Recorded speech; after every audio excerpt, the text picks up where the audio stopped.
way this nigga was going with Jimmy. Yeah, he's always had a whole thing with him, man. Like he's got the crib. He really wasn't fucking with Pat. Really wasn't fucking with a lot of things. You gonna play the music, or we just? No, we about to go in right now. I was just making sure that part was ready to go, man. You know it's game time, man. You know it's game time. It is the start, man, of a beautiful day. It's the start of a beautiful day. Yo. Back with another episode. You know what I'm saying? It's me, Richie. Got your main man's Clark on the boards. Marky Mark. He not here right now. You know what I'm saying? A little technical delay, but he'll be back. He's not avoiding the RICO, man. You know what I mean? He'll be back. He's gonna be back. You know what I mean? No pun intended. You know what I'm saying? Man. And this podcast is brought to you by Rolling Ricos. You know what I'm saying? Because it's definitely the Feds got a rollout. You thought Playboy Cardi's rollout was nasty.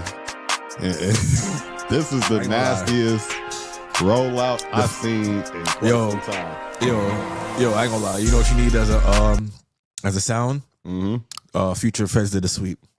Oh, yeah. And then, boom, boom, boom, boom. That and then, man, I felt that on my knees when the law came. Both of those, I need both of them, man, because it's bad out there, man. It's mucky. It's really bad out there. Like what I really don't like, the overall thing. Before we even bring up everything, with everything that you've seen in the past 2-3 years. Oh wait! Before we start, rest in peace to fucking George Foreman, dog. Right? Motherfucking George Foreman, dog. The fucking Foreman grill, nigga. Right? The Foreman grill was made so you motherfuckers could have air fryers, nigga. Right? Everybody was using the Foreman grill, nigga. I don't give a fuck who it was, nigga. College, high school, niggas was you know what I'm saying? So shout out to George Foreman, legendary boxer. You know what I'm saying? He did great commercials.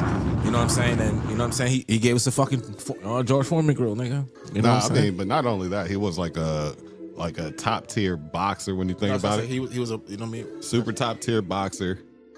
I mean, the man had it for real. So, you know what I mean? Rest in peace to him, man. Like, the man really had it. Like, rest in peace to Say So P too. But we're gonna get into that. We're gonna get into that. I mean, not only did he help usher the air fryer, but he got a lot of young people through a lot of meals, single moms, single parents. That's what the George Foreman grill, man. That's why I say the George Foreman grill was made so you motherfuckers could have air fryers, dog. This is real shit. George Foreman crawled so the air fryer could really walk and run. You feel, dog? Because the air fryer is doing magic, nigga. Whole rotisserie chicken, nigga. Get the fuck out of here, nigga. You could make a pizza in that motherfucker, dog. Come on, man. Air fryer is top notch, dog. But shout out to George Foreman and the whole family. Especially when you want something like hot and crispy. Like you want it to be like pretty crispy real fast. The air fryer really does come through. Oh, you can make fucking chicken wings in that motherfucker. And I love it like those 5-in-1s, 7-in-1s. You feel me? Yeah, like man, I could bake, broil, and fry at the same time. and man, there's some with dehydrators. Like if you want to, you got a dog and you just got some skins of whatever, you just put them in the dehydrator and just give it to them. That becomes now they little, you know what I'm saying? Facts. All right. So yeah. So shout to him, you know what I'm saying, and the whole family. Definitely a living legend, man. But we're gonna get into the RICO. But no, before we get that, man, how was your week? Before we really dive. The week been great, you know what I'm saying? I'm alive, man, you know what I'm saying? Any day above 6 feet is a great day. You know what I'm saying? You know what I'm saying? I'm just waiting for my nigga to jump, you know what I'm saying? So we could be right back where we need to be. You know what I'm saying? No doubt. It was definitely a crazy week. You know what I mean? But now the week has been cool, at least on my end. You know what I'm saying? Homies down, but doing what I could do around here. And then, not to mention, man, shout out to Suki, man. We finished off another shoot. Hopefully, I do her single cover. We made a couple mocks, sent to their way. We'll see if it gets approval. I think it was approved, though. You know what I mean? If they're picking fonts, I think it's approved. You know, shout out to that. You know what I mean? Shout out to Smoking Stretch. It was on Sunday. You know what I mean? Good turnout. How always taking pictures. Shout out to Hobby coming through taking pictures. Shout out to Gems Rock Punch. You know what I'm saying? Shout out to King Sunny. You know what I'm saying? With the coloring book. She also does tattoos.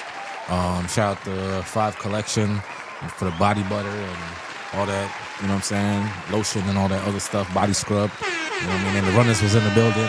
Of course, we had the wallets and the socks on hand. We had bags and Smoking Stretch shirts on deck. You know what I'm saying? But shout out to everybody that came out, that paid for a ticket, that did that stretch.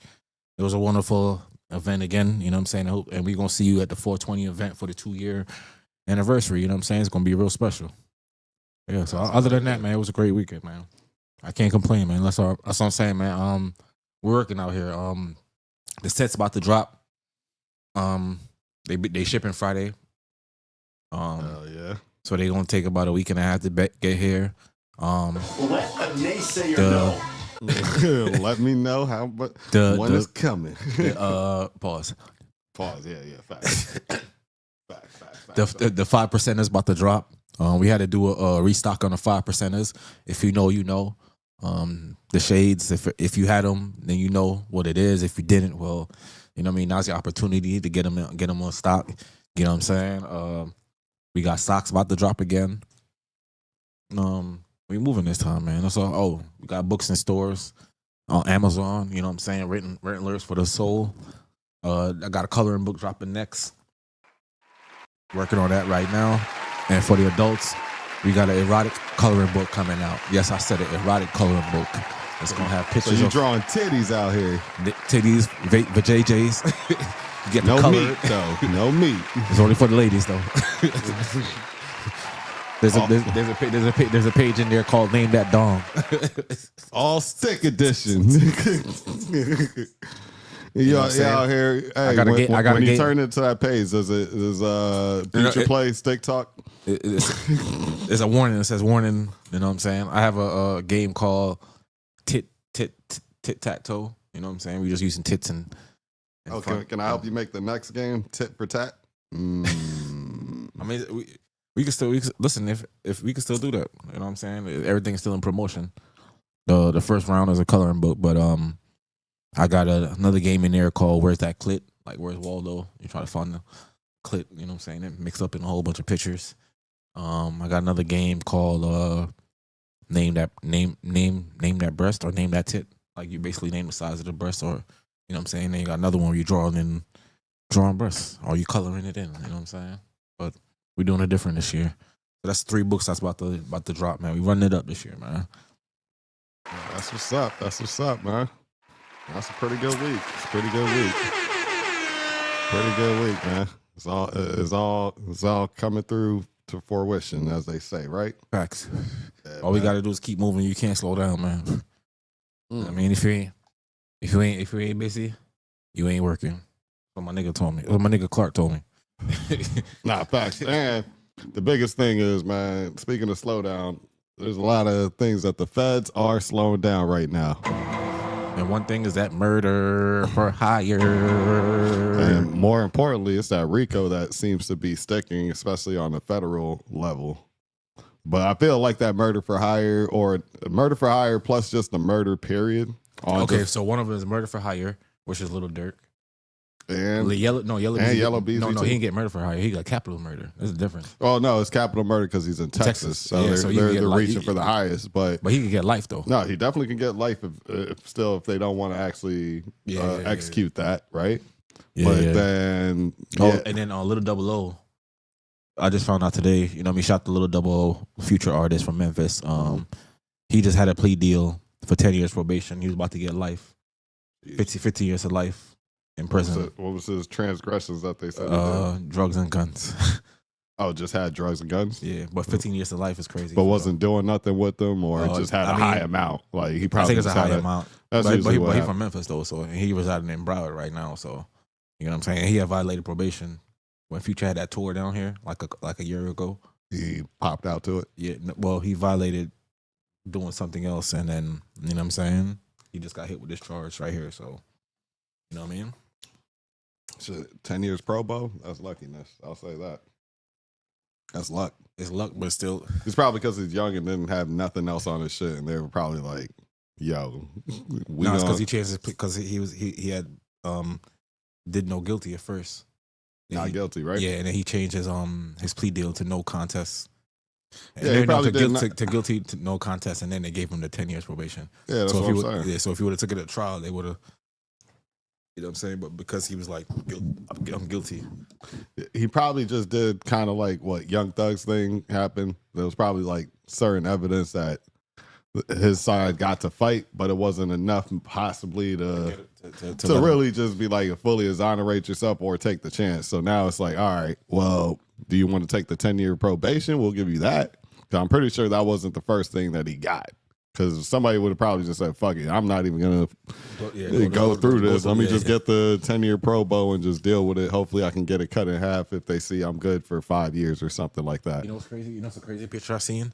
You know that nigga from, I know we straying away from talking, but all of this is all about, it has to do with just jail and everything else like that. But crazy picture I seen, there's you know that nigga EBK J-Bo from LA? Heard about the name. Okay. I can't quite remember the face. But he had right that now. one song, the Grim Reaper or whatever. It was a big song. But I said, heard about, but can't put a face to it right now. All right. Do you know this nigga got 2 ankle monitors, nigga? One for Fed, one for state, probably. Bro, it's the craziest thing I seen, dog. It's the only thing I know that got 2, dog. This nigga has 2 ankle. They just couldn't even attach the other one and just link them both. That's crazy, dog. 2 ankle monitors is wild. That's how you know it's serious out here, yo. You know what I mean? Shout out to YB, he home. You know what I'm saying? We'll get to that part. We're kind of steamrolling through it, but basically, we just talking about everything. We just talking about, all the jail shit. You know what I'm saying? People coming home. This was still more to talk about, but. Oh, no. Basically, what I was trying to get at, though, do you feel like in the past several years, you got the tray right there, too, play. Oh, yeah. In the past several years, you had, got a lot of these cases just popping up. Past 5. Let's say 5. Even past 5, yeah, past 5 years. Because it's all started with remember it all started with Hoodrich when they first got them gang of niggas for breaking into celebrity houses. Yeah, and then they got YFN, and then it was Young Thug after Young Thug. You know what I'm saying? And then it started going like a triple. Oh. They had caught, it wasn't a RICO they caught him on, but they had caught G Herbo too, but it wasn't a RICO. I don't think they caught him on. I don't think his was racketeering necessarily. It was more, but it was still, they're basically putting a loud notice that they're watching. They was watching Little Baby for a little minute. Mm-hmm. I mean, and still that, on a state level, we know he was being watched, at least from Fonnie Williams and that camp, right? And that whole jurisdiction and whatever they're doing. Yeah. So, looking at it, in my personal opinion, I think the law just kind of, I think the law just said they just kind of had enough. Enough is enough, though. As far as like what rap music is doing, not on like our J. Cole's and even the Kendricks and Drake's. Not the killings. The killings and that type of rap they're actually living it. And they feel like they could get away with anything, like they're untouchable. And it's not like I would say the feds and everybody else, the feds, the IRS, state, they've been letting go of like the racketeering for a long time. For the most part, they've been letting it go. But I also feel like with the whole, just the history of Suge Knight, they got him out the paint, right? They heard Puffy was a bully. Got him out the paint. You know what I'm saying? Now you have this. Anybody that's doing big intimidation and extortion, this is just what it seems like is happening right now. Big U, same thing with the body. You know what I'm saying? With allegedly bodies, possibly. You know what I'm saying? So now again, it's the same. No, he killed a 17-year-old. The football player. I'm putting more of the 17-year-old thing than the nip thing. The nip thing is still to be determined. I ain't gonna lie to you. Allegedly, but let's not call it allegedly. Like, there's no way in the way I'm gonna call. Let's call it. Let's allegedly for legal reasons, but let's call it allegedly for what it is. But let's call a spade, dog. Like, there's no way that somebody could get murdered, and every time this nigga, you mention this nigga name, you're laughing. It's not even that, but the story, and you're just making fun. Like, you just make. No, like the story kept changing. That too, but I'm just saying the story kept changing because even fucking who has nothing much to do with him, but Charleston White was making fun of Nip at one point, and then you know what I mean. It eventually got that him talking about Nip, dead it out. So you know what I mean. I would say with the whole Big U part, from at least what Wack is mentioning, and then there was people putting videos back to back and just saying, yeah, Wack isn't lying because the story just seems to not sound like it's the same I get that point. thing. Like he was in town, then he was out of town, then he was 3 minutes away from the shooting, and now he was like 3 blocks away. It's just not adding up as far as that. But I'm not even gonna put that on him because that's not on his paperwork. My main point about it is just like you're making a mockery of it. Just like how at one point, right? Little Dirk was making a mockery of FBG Duck. You know what I'm saying? Like shit like that. And that's all I'm saying. And, oh no, yeah. And eventually the shit is like coming back to haunt him in a way where, you know what I'm saying? Yeah, his cousin, King Von died, but now niggas is trying to put this shit on him because, you know what I'm saying? Not because he was making a mockery of the shit. Oh, and it goes to like, when does this shit end? Because at the end of the day, at the end of the day, we all know Eric Holder and Brick Baby's cool. Like they're fucking homeboys, right? So who's to say that? Who's to say that? Yeah, one is shitty and one is little shitty or shitty cuz or shitty draws or whatever. Right, so whatever the variation is. And they're both rolling. They're both Crips, right? From the roll 60s, yeah. Under the same umbrella, dog. Right? On 6-0, as they say. Under the same nigga. So that's what I'm saying. Like this shit makes sense. No, actually, when you put it out there and just say boom, boom, boom, boom, boom, it can make sense. But like I said, the Nip, so far somebody's in jail and they already kind of have the motive. But I'll say this: the feds are gonna, they're gonna reach back because they're gonna reach back to it. I feel like, all right, just not to cut you off, but the Yellow Beezy thing, that's how the nigga got caught up because that nigga end up snitching, like a nigga end up reaching back. You know what I'm saying? And that, I feel like, you know what I mean? A nigga. I mean, when you do a murder for hire, just think about it, right?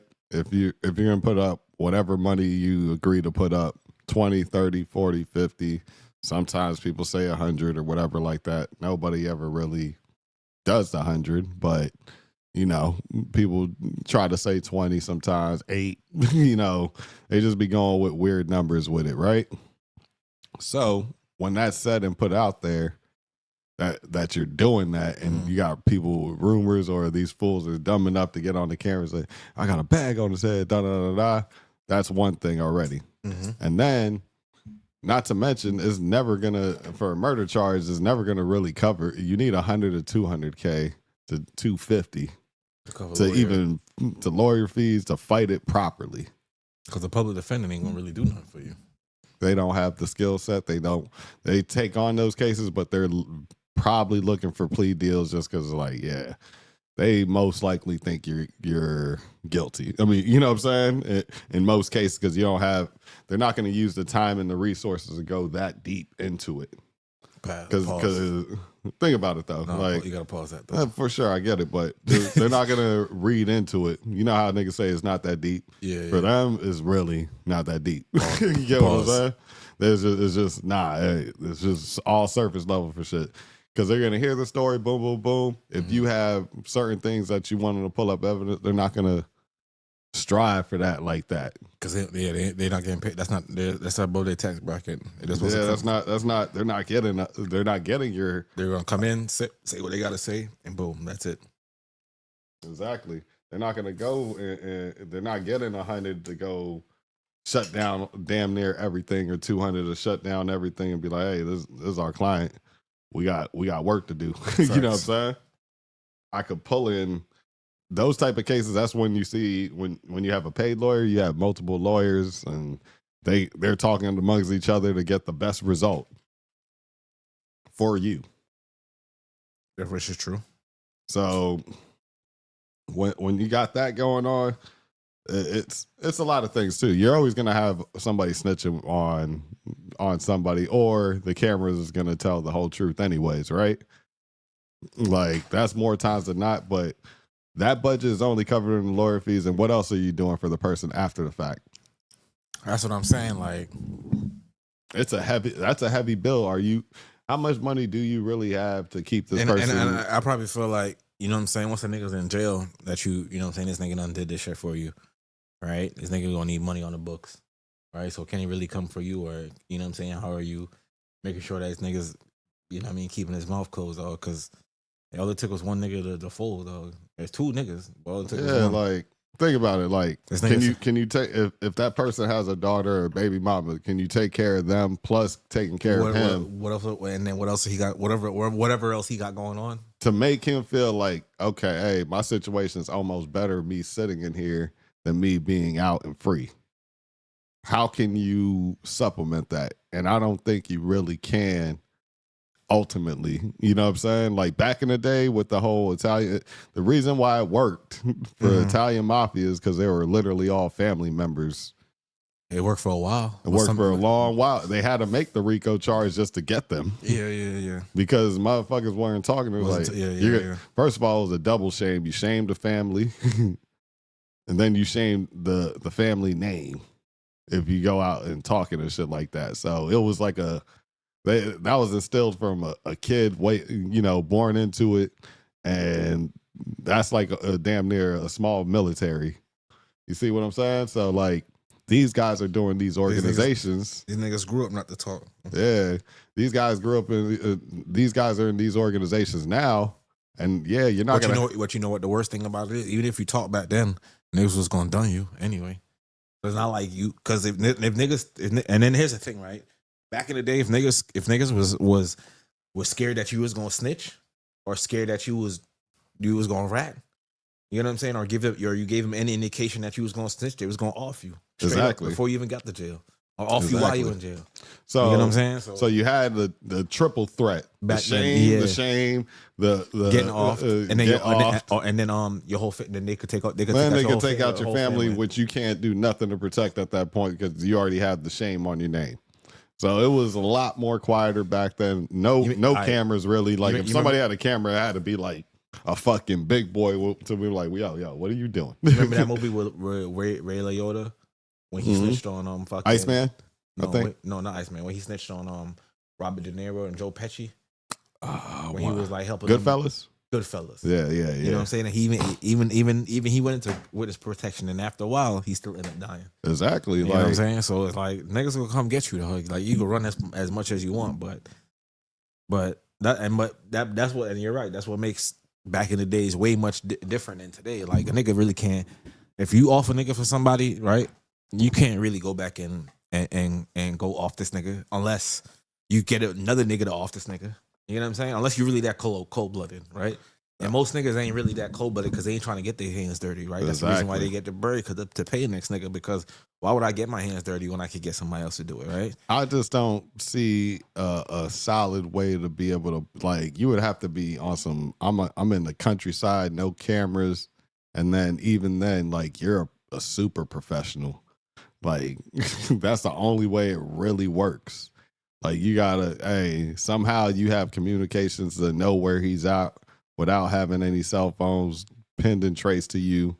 You really being caught on camera. You gotta be like John Wick or a motherfucking Jason Statham dog in that fucking movie, nigga. If not, nigga, you're not pulling this shit off, nigga. Yeah, like, you know what I'm saying? This is not it. This is not the time for this shit right now. Yeah, the only way, like I said, the only way it may and could work is if you have like some burner car, right?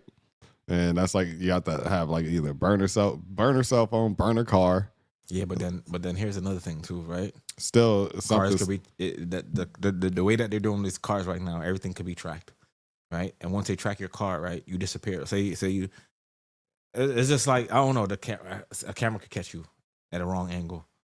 Oh no, for sure. Like, let's just say you have to. You're still not even in state. You have some out of state guys, so they have to like still have a stolen car that's color changed already, this and that, and have something already. That. I got even better. How about you go get a nigga from the islands, nigga? Get a nigga from out of state, nigga. You might have more of a chance there. Only issue is you just gotta hope that they know the lay of the land to know what to look for to stay anonymous in the shit. You know what I'm saying? True. Or they been back a couple of times before. I mean, you never know. You know what I mean? That's really the only real way. Like, boom, they come in, and it's probably even harder today because obviously you got ICE looking for everybody, anyways. Yeah. So it's already something. Problem. Yeah. But an out of country person is still a lot better than what these guys are doing because, like I said, you got to have no cell phone, a car that's not registered to you. They can never find the car. You got to find a way to leave the scene without being seen in vehicle, or they find where the vehicle's at. You can't be caught on the next camera. True. On the next camera, if you do a car switch, and then you better hope you're not next to a Tesla, because their cameras is always running. Yeah, so like you have to find a way to still be out in the countryside of bumfuck nowhere, be incognito, right? And then hopefully they're at like some B&B with no camera, no nothing, right? Mm-hmm. Then possibly you can, you got them, made them disappear, whatever. And then you just you got to burn the car and then disappear, and then figure out. And then hopefully, as you burn the car, that you're not caught until like you're damn near back out of town, as far as like being seen on the camera coming back in town. Yeah, exactly. And then if something's questioned or anything slips up, you have somebody to corroborate to your story that you was in town or you was there the whole time. Exactly. Because that's the most important part is someone to, you're going to need that. You're going to need that. Your regular cell phone needs to be in use and shit like that. Yeah. You gotta, first of all, you got to pay somebody to making calls from your phone or texting somebody from, hey, what's up? Exactly. Right? So somebody got to be by your phone. Your phone got to be home and somebody got to be texting from it or looking at Instagram. Looking up just moving around doing shit. Yeah. So, man, there's a lot of shit. Yeah, it's a lot of shit. A lot of variables that you got to look out for. Though. Just for you to get away with a perfect one. Back in the day, you didn't have to deal with all the pinging and the GPSing, and like I said, it just seemed like it was a whole lot simpler back then. Just watching America's Most Wanted on them Saturdays. Because back then we didn't have. Now everything has a camera. Your phone has a camera. Your house has a camera. There's cars. Your car has a camera, dog. So it's like niggas got cameras on their fucking glasses, dog. To the point where I'm surprised nobody put that motherfucker on their hat yet. You're right. Exactly. So like it's getting to the point where everything is televised. So it has to be shown, dog. Yeah. So your private life has to be shown. So it's like, you know what I'm saying? That's how most niggas became content creators. So if you can't see that. Right in this day that like, yo, everything has to be shown, but like, what the fuck are you doing out here with this murder for hire bullshit? Or that's you know what I'm saying? That's what I'm saying. Like nigga, you had a better chance of doing that shit yourself, dog. Because you wouldn't snitch on yourself, dog. Yeah, that's why for the most part, Big U probably did that. But they apparently, back to his case, apparently they picked up from the murder that they said of the young man, the 19-year-old, right? Yeah. No, but they got evidence though. That's what they're saying is that there's evidence because what happened was he was signed to him. Yeah. Right? Dude was signed to him. Mm-hmm. And then something went bad something went bad. Well, ended up making a diss track. At somebody else recording studio. In Vegas. In Vegas, yeah. And the man, Big U picked him up, drove him to the desert, shot him in the head, and buried him, and then drove off. And then he told everybody at the studio the next day not to. He came back to the studio at 2 to 3 a.m. Oh yeah, that's what. Was sweaty as hell, and they're like, "So what the hell were you doing?" And then he told nobody to ask him. He was like, "I was at the gym." He told nobody to mention that nigga name ever again. Yeah, and they made him erase the footage of them being at the studio. Yeah. And then also, like, what the main thing is, they're saying the family who allegedly was talking to Whack 100, mm-hmm. saying that Big U was about to get picked up. I think you heard the conversation. Mm-mm. All right, let me see if I can pull it up. But either way, there was a moment where Whack was talking to the family, and she mentioned that Big U's going to get picked up due to the fact that there was and we read the report, but I didn't read the report. Trap Lord Ross read it, but he was saying that the family said first that there was a Big U skin under the nails of the victim. That's what the family said. That's why they was like, oh, the feds are going to pick him up. Apparently, they asked for Big U to, give up his DNA a while ago, but he had to get subpoenaed to do it, making him look a little bit more guilty in the scenario. But he ended up, after getting subpoenaed, he did it. But from what they said was due to all the weather and everything like that, it's just inconclusive right now. He's not ruled out, but it's not inconclusive either. The driver who started telling, he said he's ruled out, and that's the biggest part though. Is that when the driver got picked up, the driver ain't really like a known, from what Wack was saying. He's not a known gangster like that. He don't be in the politics, none of that stuff. But he was just working with Big U, and that Big U kind of had him doing some bullshit. And yeah, the dude ended up telling on him because that's not his lifestyle. His MO. He's just probably doing it because fuck it, it's Big U. You know what I'm saying? If I don't do it, he gonna get me knocked off. So, but I mean, it looks like. Here's the issue with Big U, right? It looks like he has a huge issue when one of these rappers does any diss tracks to him. It seems like he just flips off the handle. That's the reoccurring theme. It's only 2 times so far, but it seemed like from what they're saying about Nipsey thing, it was about the same thing. Nipsey did a diss song about Big U. They fought. He knocked out. Apparently, I think. Big U got winded, had one of his homeboys fight Nip. Then Nip got knocked out. They were never cool again. And then, apparently his untimely demise. This is all rumors from what people are saying through various podcasts and other things of that nature. Like I said, that's nothing that I've seen. And as well, because he signed with Johnny Shipes, which was rest in peace, cousin Todd, but that was his cousin. And he actually was telling me about Nip and how Johnny Shipes had Nipsey Hussle signed and everything like that. Wack actually told, because I think he went to New York or something like that, and he flat out told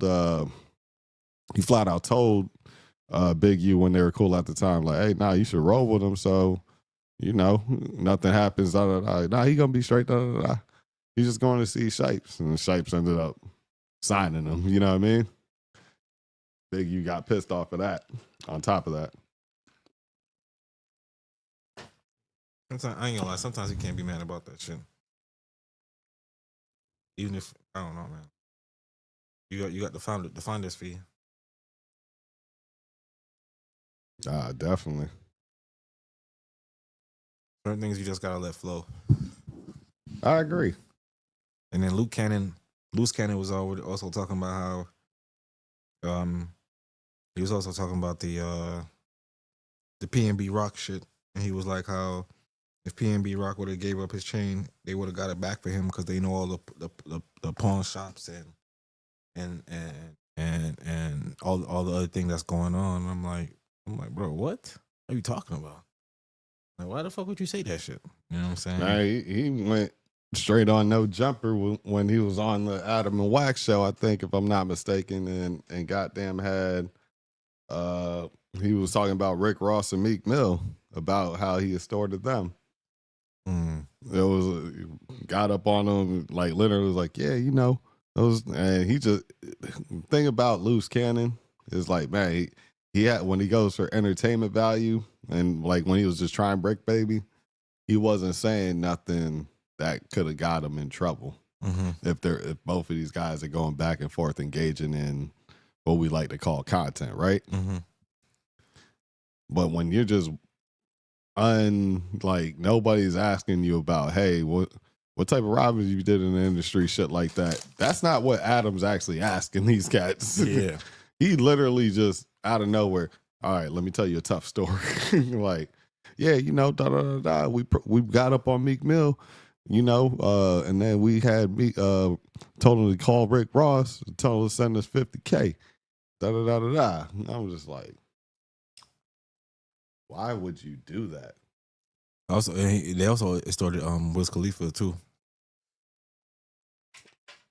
I think Wiz's shit might have been a little bit smoother, but I don't think his shit was like a full court press. Nothing like that. His is more like, hey, just come perform. Da da. He started living there, and he started hanging out with AD and shit like that. And from what I see, him and AD have like a real cool relationship. Mm-hmm. So you know what I'm saying? I don't know. Like, obviously, Big U is Big U, but I think once they got cool and everything, hey, all I ever need you to do, not money wise, is just pop up for a show and shit like that. It was something like that, right? Where I think he promised, like, Wiz promised him a show, and then Big U shuffled it to somebody else, like his favorite to somebody else, a different promoter, basically. You know what I'm saying? So it was like, hey, I got you on the favor, man. I'll come out and shoot for you. If I say I'm going to come shoot, you know what I'm saying, something for you, and then you're like, you pass me off to a friend named Greg. You know what I'm saying? Yeah. I'm like, I'll probably be a little confused by that too, but it is what it is at that point. But that's really from what the understanding, from what I see from afar. I don't know. I haven't been behind closed doors with any of those guys. Pause. Pause. You know what I'm saying? But like, I'm just saying, like, just from afar, it looks like that's what it was. Like, hey, it ain't like, hey, we're gonna do something to you or anything like that. But we got your back out here. Just pop up and, hey, if I needed you to come through to a weed shop or a da-da-da, make some time for us, please. Shit. I think the Adrian Broner one is the one that took the cake, though. The Broner thing. I mean, shit, the Ross thing is bad. He had the weed dispensary thing was real bad. What weed dispensary thing? Apparently, that's the one thing that Loose Cannon said that was tied to Big U for sure. Because he kind of almost corroborated. Actually, he damn sure corroborated, in my opinion. But there was and that's one of the victims, and a victim/witness. He owned a weed dispensary, and Big U basically pulled up on him. I had him paying like 10 bands a month or something. It was like 30 at first, a month. For real? Some crazy number for security and protection, this and that.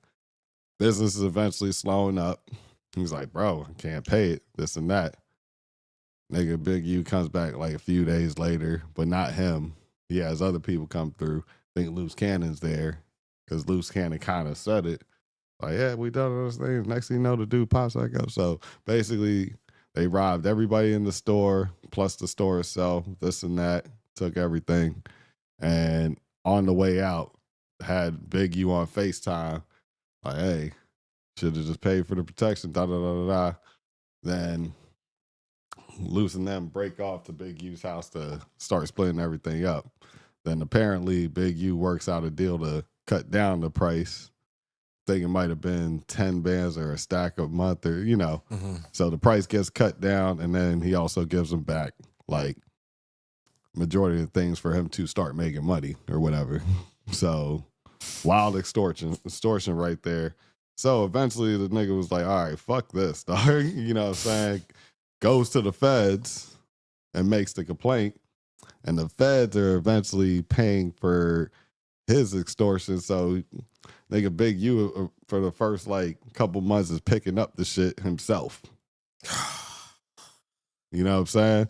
With federal money in your possession. In your bank account. In your bank, all that. Boom, boom. Cash, whatever it may be. Then the next one is halfway through, he sends his driver to do the same shit. So the driver's now in it. And then even when Big U kind of feels the feds is on him, he's still picking up the money from Buddy, having the driver pick the money up from Buddy. Yeah. So what I can see, there's a lot of sloppy shit going on. Yeah, some shit with some other girl. Apparently, like that was his former artist. He tried to muscle her out of $500K, but not like as an artist. She worked a corporate job.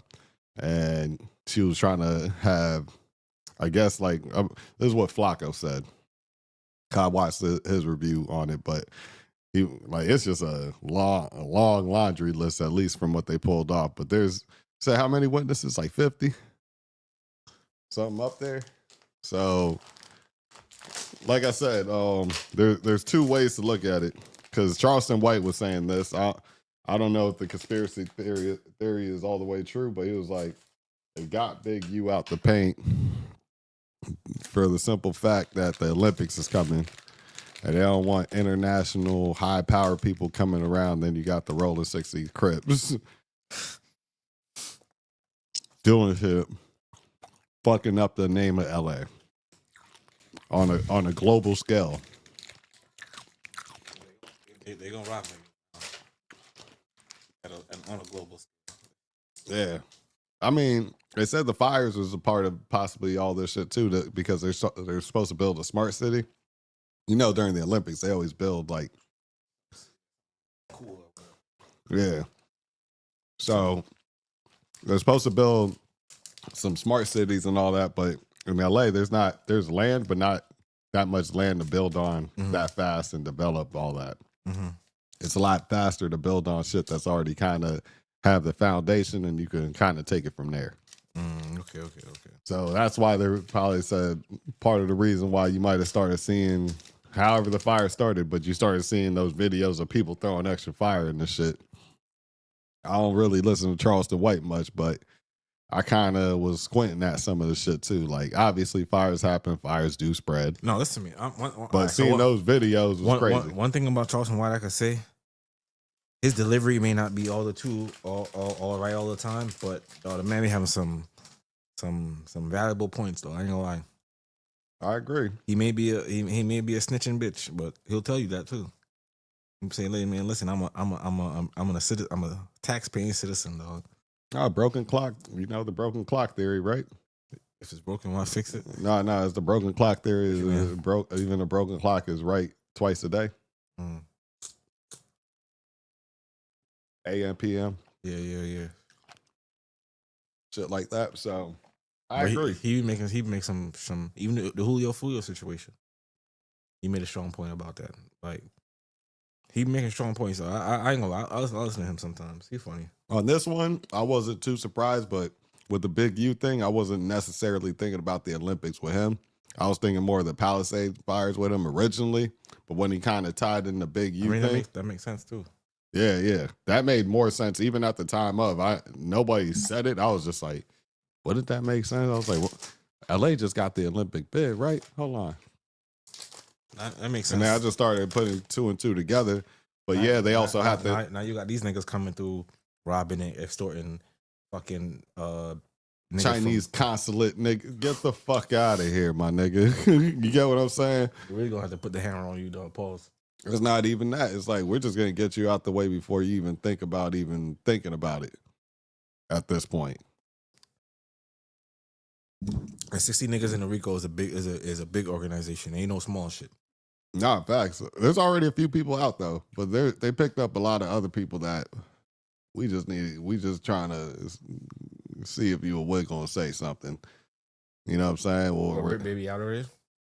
But like, I guess the Trap Kitchen Armani, like, apparently one night, Big U called and was like, shut down the shit and bring some hoes over, basically. So she drove out, shut down her kitchen, and drove out to Vegas or some shit like that. Brought some hoes over. And I guess she said to one of the girls after they tapped her line, because, the Big U contact, they're like, all right, let's see what's up. And I think she might have told one of the girls cash before ass or some shit, cash before smash or whatever. Some shit like that. So you selling pussy. So you selling it, and they getting her on that to be like, hey, what up? Basically, what else did you see up in there? What else was going on? So we don't really lean on you like that. Because at the end of the day, you're going to Vegas to do something technically legal, but they're saying trafficking because you went into the state line to bring these girls from over here. Yeah. So yeah, it's trafficking. Yeah. So now it's trafficking. You didn't just get the girls from Vegas and move them in Vegas. Exactly. Yeah, you brought them from fucking Cali to Vegas or wherever. Yeah. So now they gonna get you on sex trafficking charges. Exactly. A lot of technicalities on that. And then they gonna see if you gonna shake. But realistically, it all depends on how it looks, because if she has property there, shit like that, lots of ways to go around it, possibly too. You know what I'm saying? Not if the call is saying, "Hey, bring these hoes to me." Yeah, basically, shut it down. I'm gonna give you some bread to shut it down early and bring these hoes. Exactly. So that's you shut down. But there is ways to. So basically, they're gonna say this is what it looks like. You shut down a safe working environment, right? Mm-hmm. For your workers to travel across state lines to bring them to a known, I don't know, drug dealer or no gangster or whatever, right? Yeah. But like now, if she has a great lawyer would be like, she got paid to just shut her business down. Anything else, he was just requesting to see her and some friends. I don't know what you're talking about. Cash before smash, what does that actually mean? You know what I'm saying? Like, you get what I mean? Like, a good lawyer could maybe spin it. Until he bring all these girls on state, until they're subpoenaed to show up in court and be like, "Hey, were you paid X and X amount of money?" Yeah, they got to lean. You know, it's the federal government. They're going to lean as hard as possible. So, but like I said, a good lawyer can probably lighten up all these lighter shits, because she's not doing murder. She's not. So that sentence to me is a whole lot lighter, technically. You get what I'm saying? Not in Diddy case. Not because that's reoccurring and abuse on top of that, with drugs and all of that involved. Okay. This is more of a human trafficking, and everybody was happy on both sides, but we're coming in and slapping you on, like, gonna hit your wrist for real type shit. So yeah, man, like, I ain't gonna lie, the Big U case is looking super ugly, but I also do believe that theory of the Olympics over there in LA. You doing some dirt, especially out in LA, they're getting you out the paint. Not just LA, but California, period. Because I don't know if some of those games is going to go as far as up as the Bay, but I could see them using Sacramento, Inglewood, LA, and Santa Monica. You know, where's San Diego? I can see them using those areas for sure, right?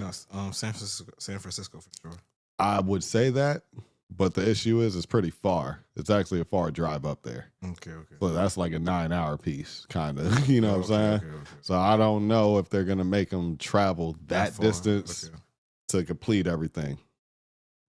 Unless it's like a triathlon or something. Yeah, like certain things they might just say like, "Hey, you really want to go see this? Is way the fuck out the way." But I feel like they're gonna try to keep everything in. Hey, you only got to drive 2 hours, 3 hours max to not for the next event, but the next day or some shit like that. Niggas would do it. I would drive an hour or two to go to, if it's like all the NBA finals is down in Orlando and Miami, or not just the finals, but if it was like the NBA finals or something like that, or World Cup, you can go back between Miami and Orlando and Tampa. You see what I'm saying? They're not going to try to make it any further than that type of stretch. Makes sense. So yeah, man. But I think just in those general hotspot areas, you might as well just go ahead and look and see where they're going to be doing all their potential spots, and just, you're doing crime, I would say completely stop right now, or if you're still into that life, then get the fuck out of there. You know what I'm saying? Get all the way the fuck out of there, because it's looking bad. Like podcast Ricos. And then,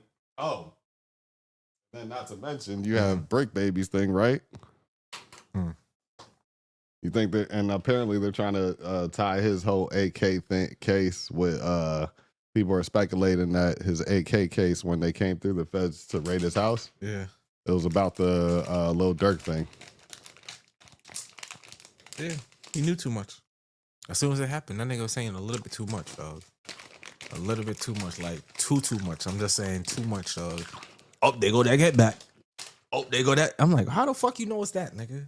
And he never even put it in a question form like, yo, y'all think there's a get back? Yeah, you know what I'm saying? Like, oh, they go that get back. Like it was just all statements. Like everything you were saying was like basically like how the Big U situation with the Nipsey Hussle thing. mm-hmm. That's exactly what it was. You know what I'm saying? Like you wasn't denying anything. You was just that's what they came like you was basically saying speculating or basically knowing that's what they came there for. Like, come on, my nigga, you can't be doing no shit like even if you know, nigga, shut the fuck up. You can speculate. You just can't. You can't make it seem like it's certain like that. And you were certain, and not only that, people were speculating that you were something number 4. Cool. You know what I'm saying? Like, what do you mean, the henchman number 4? Like the person that they called in LA. You know, you've seen that paperwork, right? No, I didn't know. Like there was a person that they called in LA to find out Quando Rondo's drop. And they're saying that like he's the streets is saying that was Brick Baby. Mm-hmm. Brick Baby said, nah, that ain't me. But from everything else that he said around it, points to him. It wasn't pointing to you, but you're going like pointing to yourself. And that's the issue. But maybe it's one of those things like, oh, maybe I know I didn't do it, but I'm just gonna try to have this mystique or something like that. But I don't know, dog. You kind of already. A lot of people. You can't put a mystique on murder for hire, dog. There's no mystique behind that, dog. Mm-hmm. There's no mystique behind corporating or corporating somebody's story to murder somebody, dog. There's no mystique behind that, bro. There's no mystique behind. Well, we know that, but all that drill music.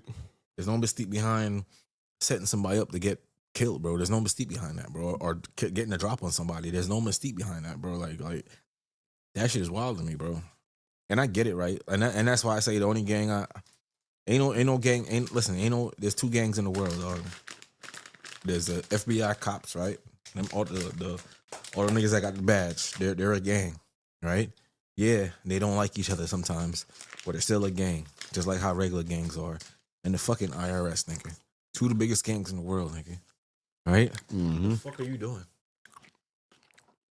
Going against these niggas. That's a fact. One thing I could say, these niggas, FBI may not like the CIA, and the CIA may not like the other bureaus and shit like that. But I could say this, dog. When it's one plan to line to get one person, best believe they're gonna be working together to get that motherfucker. Right? Because they got one fucking plan to line, dog. Right? And that's just what it is. Like, just like a gang or just like the mob, right? Some mobs may not like each other. Some mobs may not even get along. But when they got one person that interest that they don't fucking like, you've seen it all the time in movies, bro. They formulate, they come together for that one task, and they go their separate ways. It happened in fucking John Wick, right? Mm-hmm. You know what I'm saying? Like, we see this shit over and over again. So I don't understand, like, what the fuck are we doing here, bro? Like, y'all niggas is too influential, not influential, but y'all niggas got a platform, right? Because some of y'all niggas not influential. Some of y'all niggas just have a platform to speak peace, but instead of speak peace or positivity, y'all niggas is doing bullshit. Like, it's your hood, you know, mentality. But when do we switch that role? And you know what I'm saying? Like, we start to. It's pretty simple. What I would like if. Let's just. I mean, the thing is, a lot of these guys from those gangster neighborhoods. I would say, damn, Brick didn't get to travel out of his neighborhood, but he did though. He was in Atlanta. He was in Texas. So like, you should have been like smart enough. At least focus on the music or something. Yeah, like because he did music. He was around Thug, Gucci, a bunch of these guys. So like, but at some point, once you know you're in the light, you should have kind of took hints from being around some of these guys and seeing everything that was going on. Like, or bring somebody else up in LA and have him do their thing, or not. Like, it's fine that he could.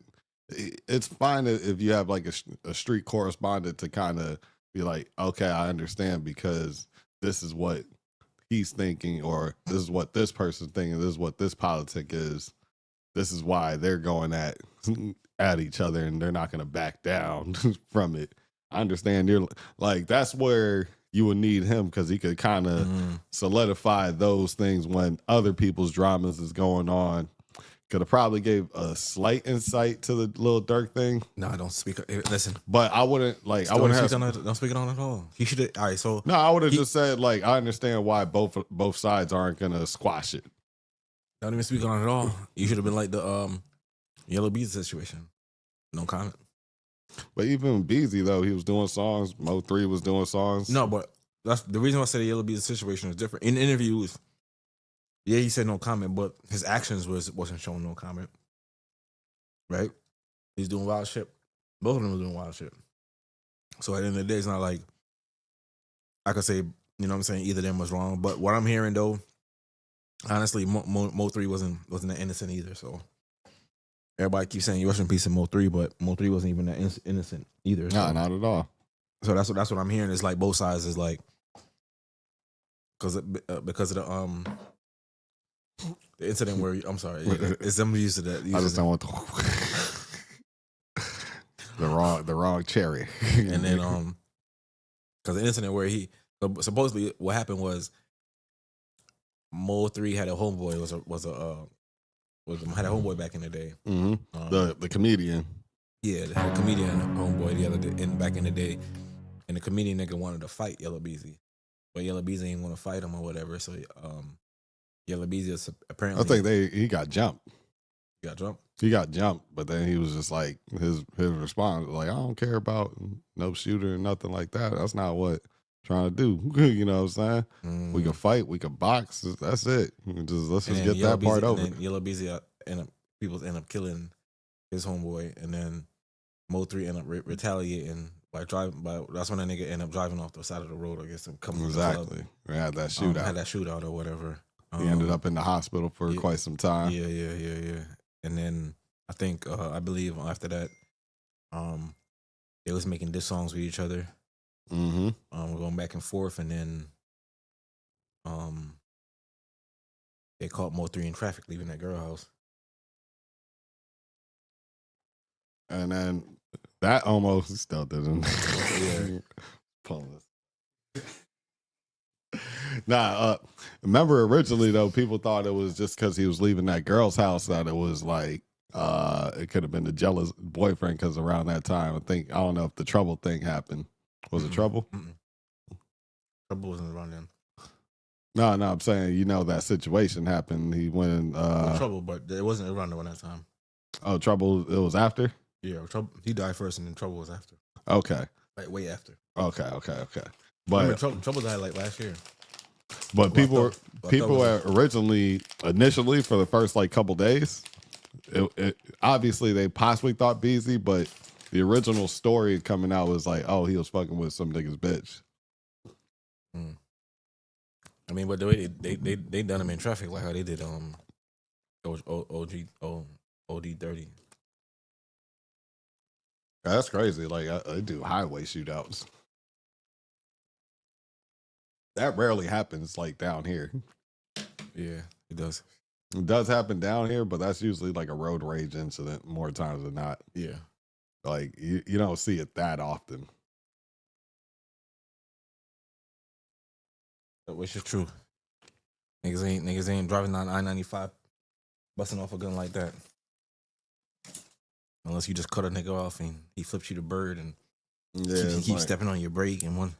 Yeah, you doing some shit like that. That's when you might see some shit go off. Yeah. You know what I'm saying? Like then it's like, oh, these niggas fucking with each other. Let me back all the way the hell up, because I can't speed past it. So I try to speed past some shits though. I ain't gonna hold you. You ain't faster than the bullet, nigga. Oh hell no! But at least if it's behind you, you're gone. You're gone. But if bullet can still travel straight, nigga. Yeah, but usually niggas ain't shooting. Niggas got to shoot this way. I'm talking about if you get but what I'm saying, what if a nigga, what if a nigga get away and he driving behind him and busting out the window? Here's the issue: if he shoots the guy and then he's car flip over while he driving. I'm talking about my whole top might come off type shit. nigga. Did you see that video where it was a wild? It was it happened in Miami. There was a road rage incident where the driver, he was trying to shoot at somebody through the window, and because he was so angry, he didn't realize the fucking window was still up and bust inside the car. This shit was loud as fuck. What the fuck? I think it was the truck driver, nigga. I know it was a car. I think it was a truck. It was a car. I thought it was wasn't like a white. He was like in one of those white trucks or whatever like that. The back, or did you see where the back was? I don't know. I just remember he was in a car. He was driving. He got angry at somebody, dog. And the man looked to his left and it. So the funny part about it is he has a camera inside his truck. It was a truck. Yeah, Okay. And the man got so angry, dog, and the window was still up, and the man is pow, and it's, oh shit. And I was like, and he kind of like swerved a little bit, dog. And I'm like, dog, that shit is crazy, dog. Like, and that's the shit I'm talking about. Like, you gotta be careful, dog. Like that. I ain't gonna lie, that's stupid, dog. You know what I'm saying? Like, but niggas would do stupid shit. Nah, that's a fact. That's why, like, I tell people, anybody that is, carrying, it ain't literally a life or death situation. Don't allow your ego to pick up the gun, because it's gonna give you the same time. But at least in a life or death situation, you can wrap your head around it and feel like even if you get reckless endangerment, whatever, you could still feel okay about it, knowing in your heart of hearts that you actually were just defending yourself and just kill a nigga because you were angry. Exactly. Yeah. That's not just like, damn, I need to get out of this. Is shit, I may get life for this. Plus the ego shit. Now I got to battle this in my head too. Plus I'm in here. In your head, that's a triple battle. And then God forbid you got the other family, got a crazy family member who want retribution, who feel like jail is not, you know what I'm saying? Like shit like that, you know what I'm saying? So like I said, this shit is deeper than what you believe it is. Yeah, like, God forbid you shoot the wrong nigga, you end up in jail with a nigga cousin.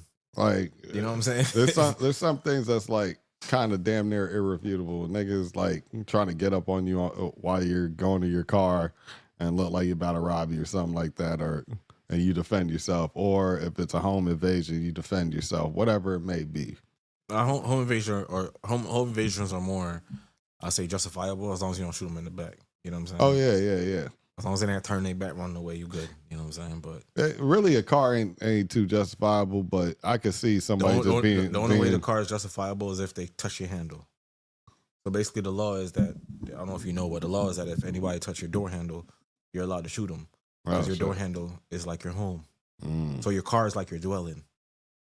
So anybody. What if you're going into your car and they're grabbing you aggressively, like, and then start hitting you or whatever it may be? I mean, I don't know the part. I don't know the part of you going to your car. I just know once you're inside your car. You know what I'm saying? Like I just know once you're inside your car, your home, your car is your dwelling. So I mean, so if they consider your home if they consider your car your home. Mm-hmm.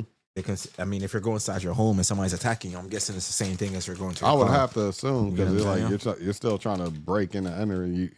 You're literally like, if you're caught on camera, like, and I'm at a gas station, whoever is at a gas station, I'm not gonna put myself. But if you're getting paused, attacked from the back, pause, right?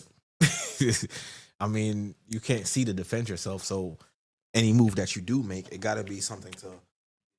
You know what I'm saying? So to kind of turn around to see who you're fighting. So at the end of the day, I see like that's a blind attack. So I mean, no, I wouldn't say you automatically, but you do that. You push them off, and then you turn around. They might have a knife, whatever. If they got a knife, I mean, you're some type of weapon where doesn't look like it's just a personal attack. I mean, if they got a weapon, dog, and if they got a weapon, it's all justifiable, I believe. Because in my opinion, because I mean, you got a whole knife and. Or a sharp tool, or rusty, something rusty that could fucking poke you, and all of a sudden you got disease and you're dying, all because it's rusted. Nah, man, niggas is crazy. I agree on that. It could be a nigga look like you trying to hold a napkin or something over my. I'm clipping. That's when I'm clipping. Yeah. So as soon as somebody enter their car, just back the fuck up. And that's what I'm saying. Like it's just it's definitely like So if a nigga come up and be like, like what the fuck, bow bow, that's it. Murder she wrote, nigga. You know what I'm saying? Like I said, I'm not condoning violence. I'm just telling you what the rules are. You know what I'm saying? That's why I said it. For me, it's always gonna be strictly about self-defense. Like there's plenty of times I could have used ego, and I was just like, this shit ain't worth it. Like even if it ran through my head for like that 0.0001 second, I was like, would it be worth it? Jail, you know what I'm saying? I don't care what nobody say. Jail is not fun. Like there's nothing fun. I don't care. Nothing fun about that shit. Like nothing hard about that shit. Nothing cool about it. Like you know what I'm saying? Like it's nothing that I would suggest anybody do. You might as well keep it independent, dog. You know? And it's over with. I don't see how you did that, but all right. Nah, but yeah, I wouldn't suggest anybody do it. Shit. Nah, facts. I don't even give a fuck if it's a one-nighter. Get the fuck out of there. Yeah. That shit ain't cool. Shit ain't cool. Niggas coughing and peeing on the floor.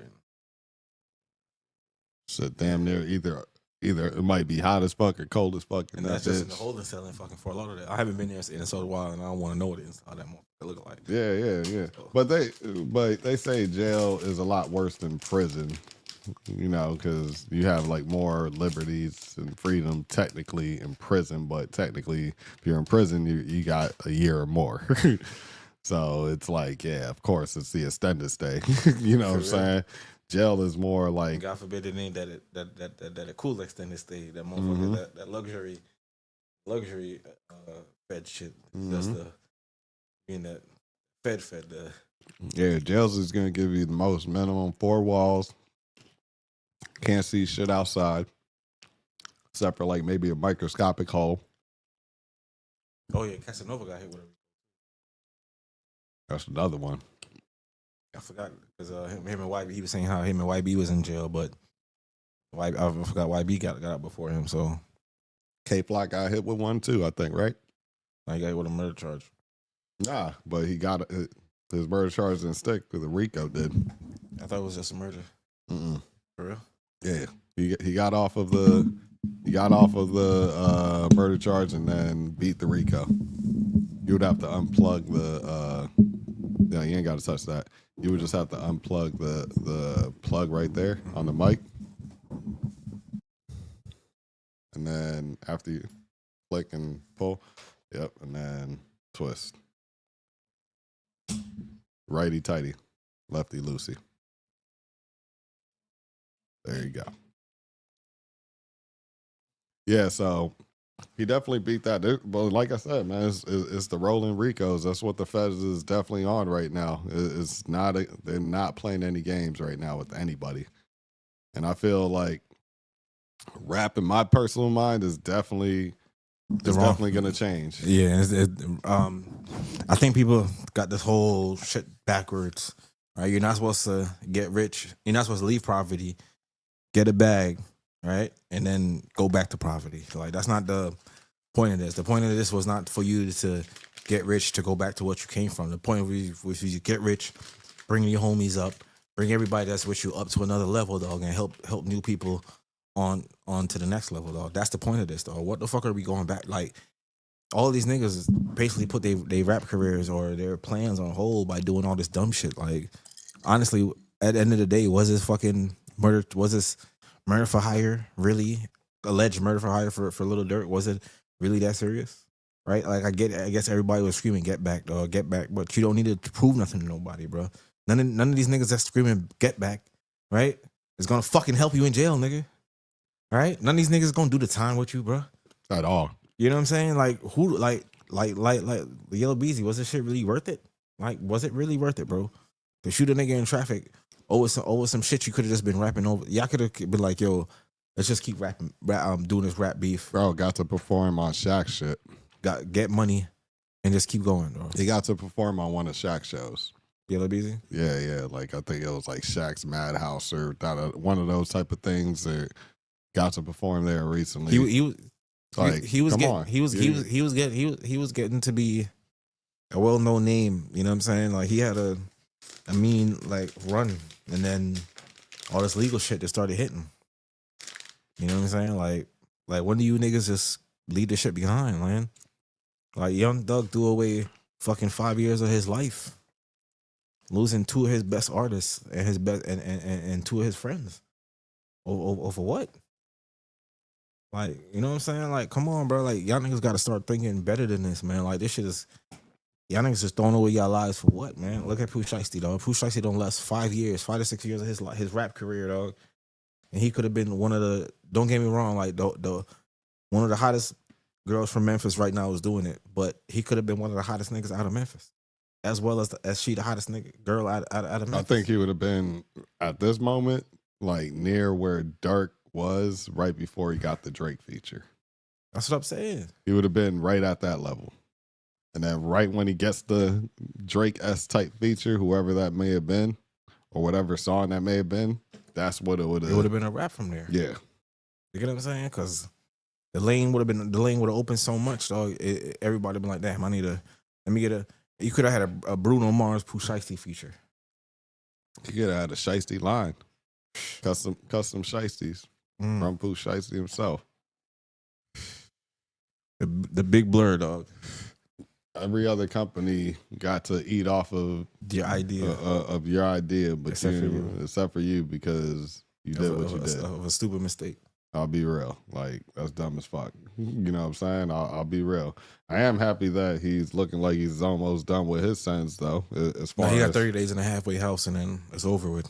Yeah, so I am happy for that because I am interested to see how his music is gonna come out. Yeah, I ain't gonna lie. I do want to see. I do want to see his transition into the music game, but I ain't gonna lie. He gonna be back like he never left, man. Trust me, man. Like, and one of the reasons why I say that is because Glorilla, dog. Like, Glorilla is one of the hottest artists out of Memphis right now, and I get it, right?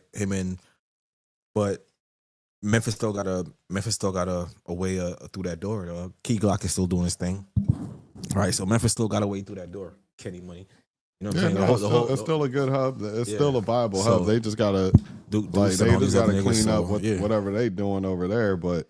It's definitely a hub of good music that they're coming out with. You know, Memphis was always, you know, like Tennessee, Memphis, that area.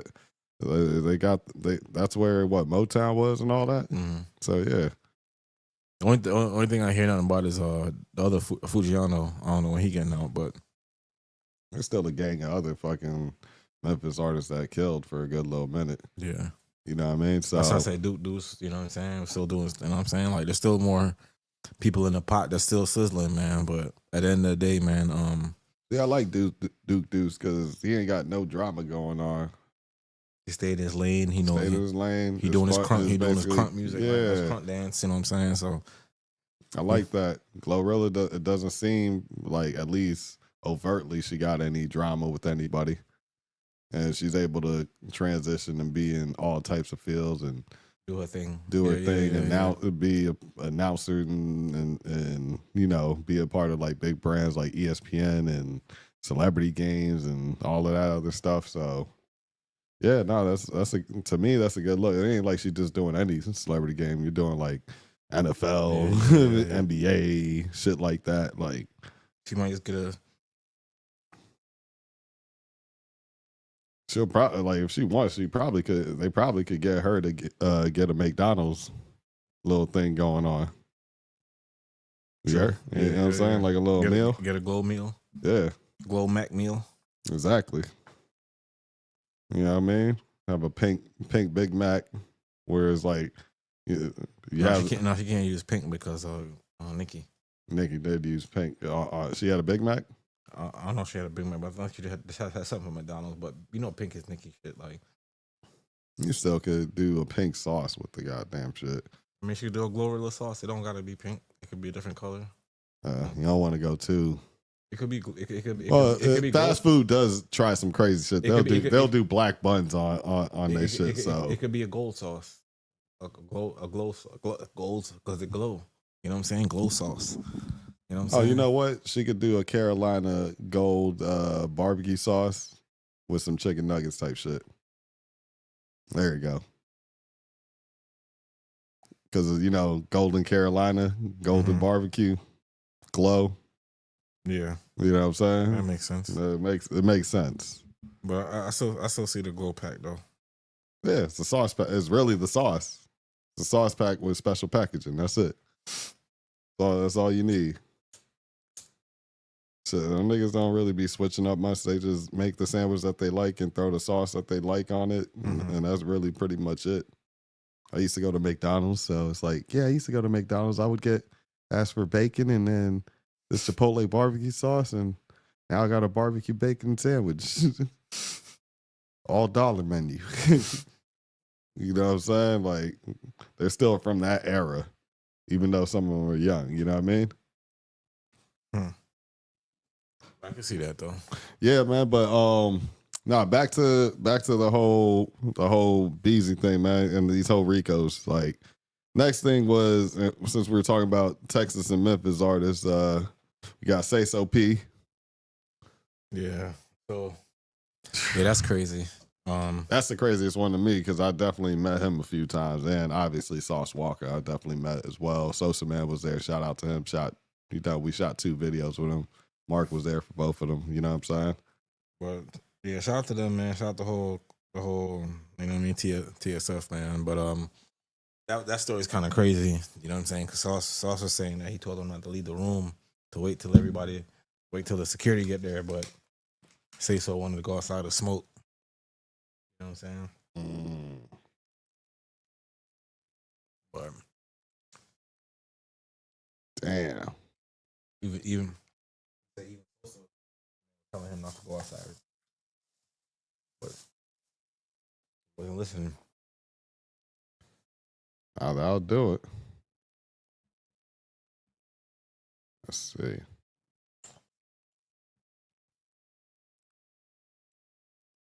What you talking about? Tell them people this shit on bankroll, go yards, diamonds, all this shit. Yeah, it was right. It was probably right before he actually stepped out.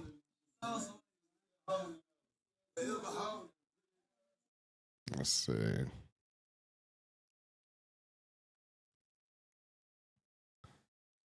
All right, you heard about his mom being kind of upset.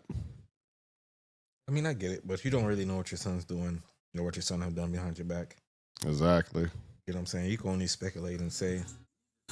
And like I said, I'm not saying he did, but what if he did? What if he did do it? Right?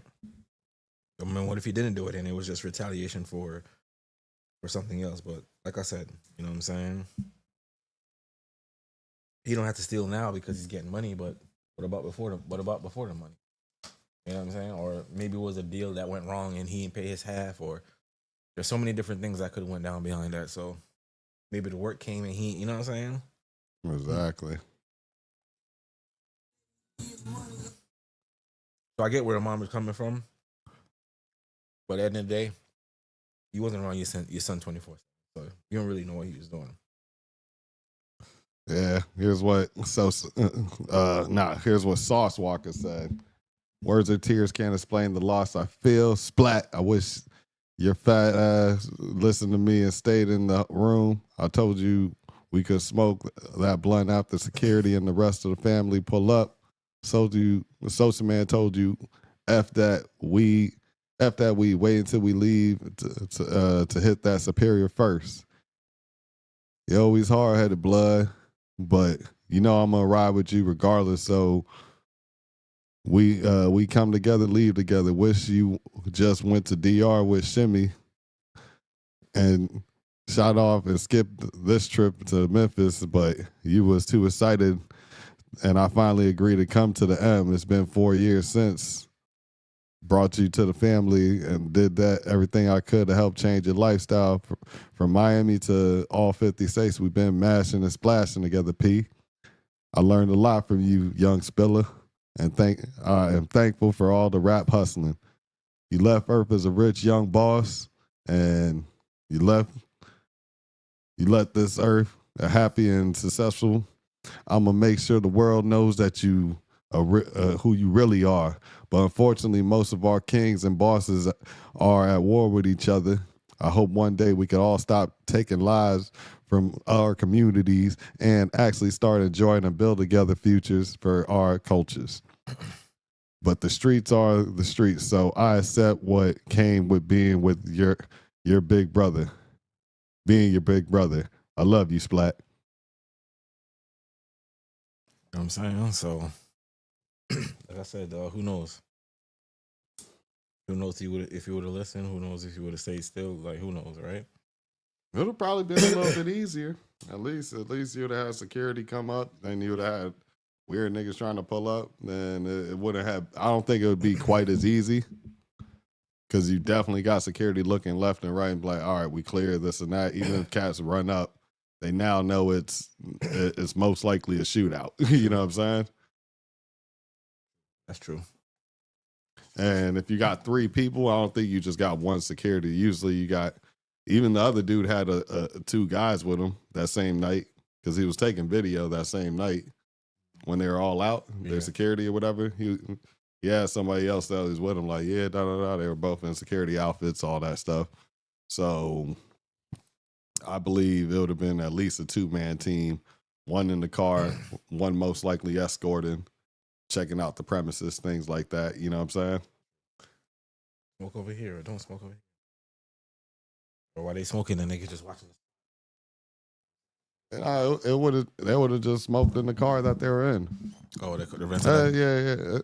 Most security vehicles, like if they're in the rap game, they'll allow you to smoke in the car because it's just all they gotta really do is just clean it up once they're done with you. Hey, we can go take whatever I charge you. We're gonna have enough money to pay for some cleaner, or I can clean it myself. Worst case. Get the weed spray, get the fucking vacuum, get the fucking leather shit. You get what I'm saying? And something to sit in the car. It's gonna smell how it's supposed to smell. You know what I'm saying? Rather than weed. That makes sense. So yeah, man. But rest in peace. But rest in peace to him though. Nah, facts, man. That's definitely a hard loss, man. And I have my theories about it. Who knows if it's a part of that whole CMG thing? They say it's over money that he ran off with or whatever. What's CMG thing? All right, yeah.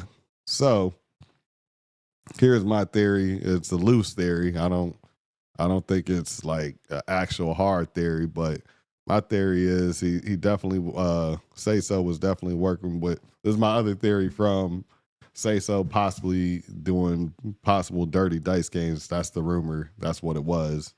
They did a dirty dice game and got up 200. So niggas wanted his head over that. That's the first rumor. Second rumor is not.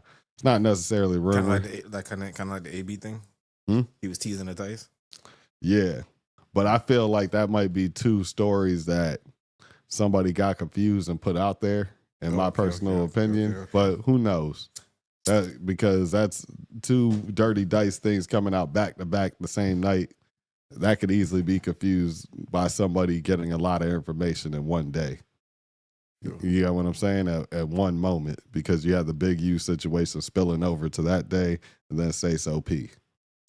And the Big U situation was spilling over and brought the AB situation into that. It was like back to back. Yeah, so it's possible that people got that confused. True, but that's one theory that's out there. The next theory is Say So P and Sauce Walker and CMG are cool, and the Sauce family basically, right? So obviously the Young Dolph situation, everything like that, possibly could have made because they're doing business. They got a studio together. I'm not going to disclose where or anything like that. CMG and TSF? Exactly. And Say So P was the one that bought it. Him and his partner. So personally, I was thinking that's what it might. It's not over necessarily that, but the affiliation possibly. You're from that city, and you kind of just recently chose a side. Okay. So I think that is a possibility. I don't know if people are that petty, But then again, people are that petty. You I never didn't know. hear it from nobody. I'm just putting 2 and 2 together and seeing if it sticks. But I don't want it to stick to nobody personally.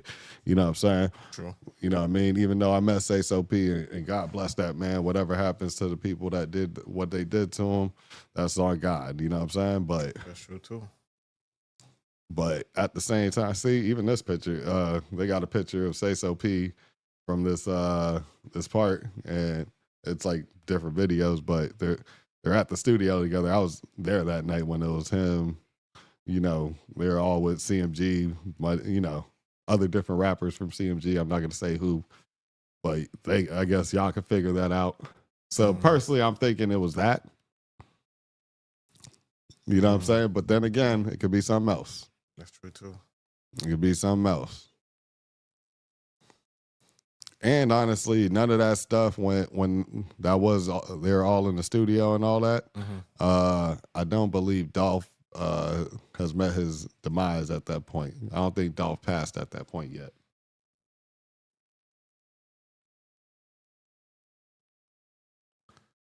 So it's a real tough game, man. It definitely want to say rest in peace, SOP. But what do you think about that theory?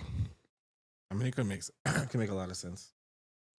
I'm hope I'm reaching, but I usually don't try to reach for things. But it's just something to me. It's like dirty dice. At the same time, I hear dirty dice from fucking AB and the Big U thing. Obviously, when a hustle is a hustle, it's a hustle. But at the same time, I just feel like. But then again, who knows, right? Yeah. Who knows? Because anybody could be. Like I said, we don't really know.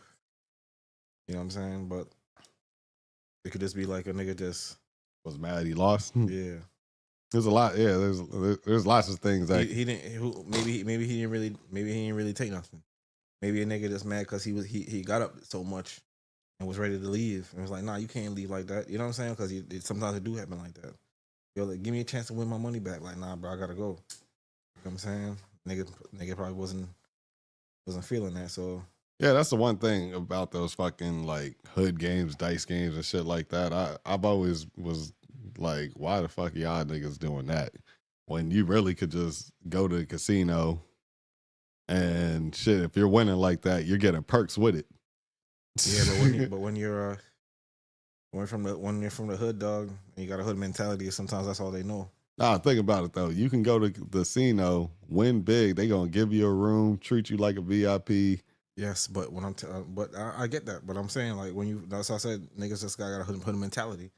It ain't nothing that they do on purpose, but you know what I'm saying? They just got a hood mentality, dog. It's like, you know what I mean? You can take niggas out the hood, but you can't, you know what I'm saying?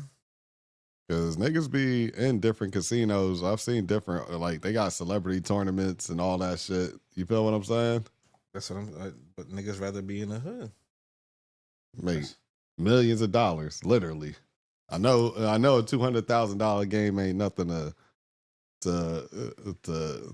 just pass by, but nigga, they be really having $1 million tournaments, $2 million tournaments in Vegas, where you get airtime, you get like all of that, even with the whole Migos thing, right?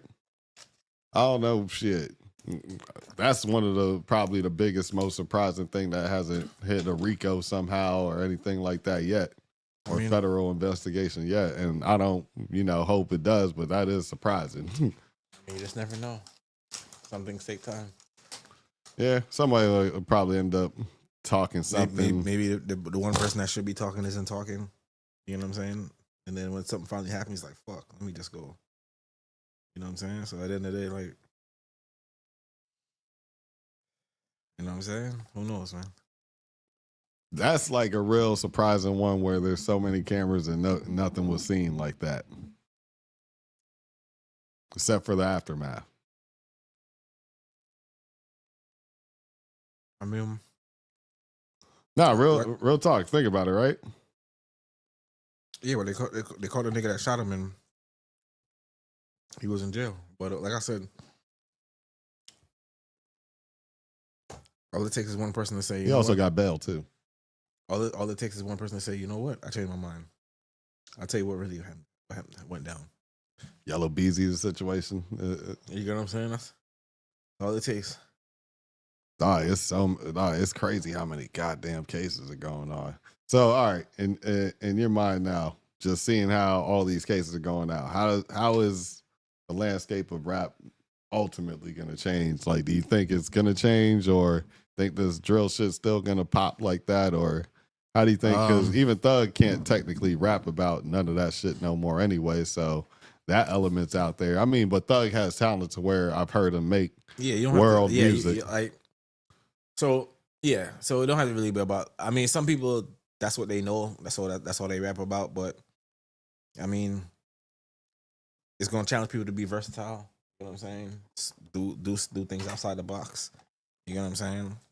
So I think that's where the game is coming to. I mean, people. I mean, when do you change your flow and your style, and you know what I'm saying? Try to do something different, and you know what I mean. At the end of the day, that's what it's gonna come to, man. Like, if you don't want to get hit with honestly, if you don't want to get hit with a RICO, you can still rap about all this shit. You just can't be doing the shit that you're rapping about. But most of these niggas, they feel like every time they do it, they gotta rap about it. So that's the only difference. You get what I'm saying? Like, because back in the day, rappers wasn't getting hit with RICOs like that. You know what I'm saying? They was talking about their past life. But these new niggas, they talking about shit they currently doing and then rapping about it.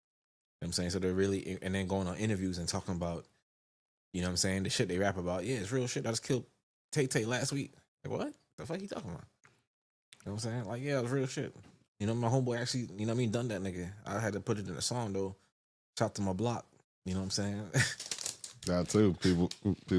People shouting out their sets and all that shit. Literally connecting it. You know what I'm I say for a rapper that had to deal with all that and was maybe involved in it or whatever. Yeah. I'll say just rap about the bitches for right now. Misogyny rap, and then rap for the bitches and be a misogynistic, like a two-sided coin damn near. You rap for the bitches, but also give them your future side too. I mean, that makes sense. And I can see that. And that lane can and will always work. You know what I'm saying? Like party music as well. Party type music.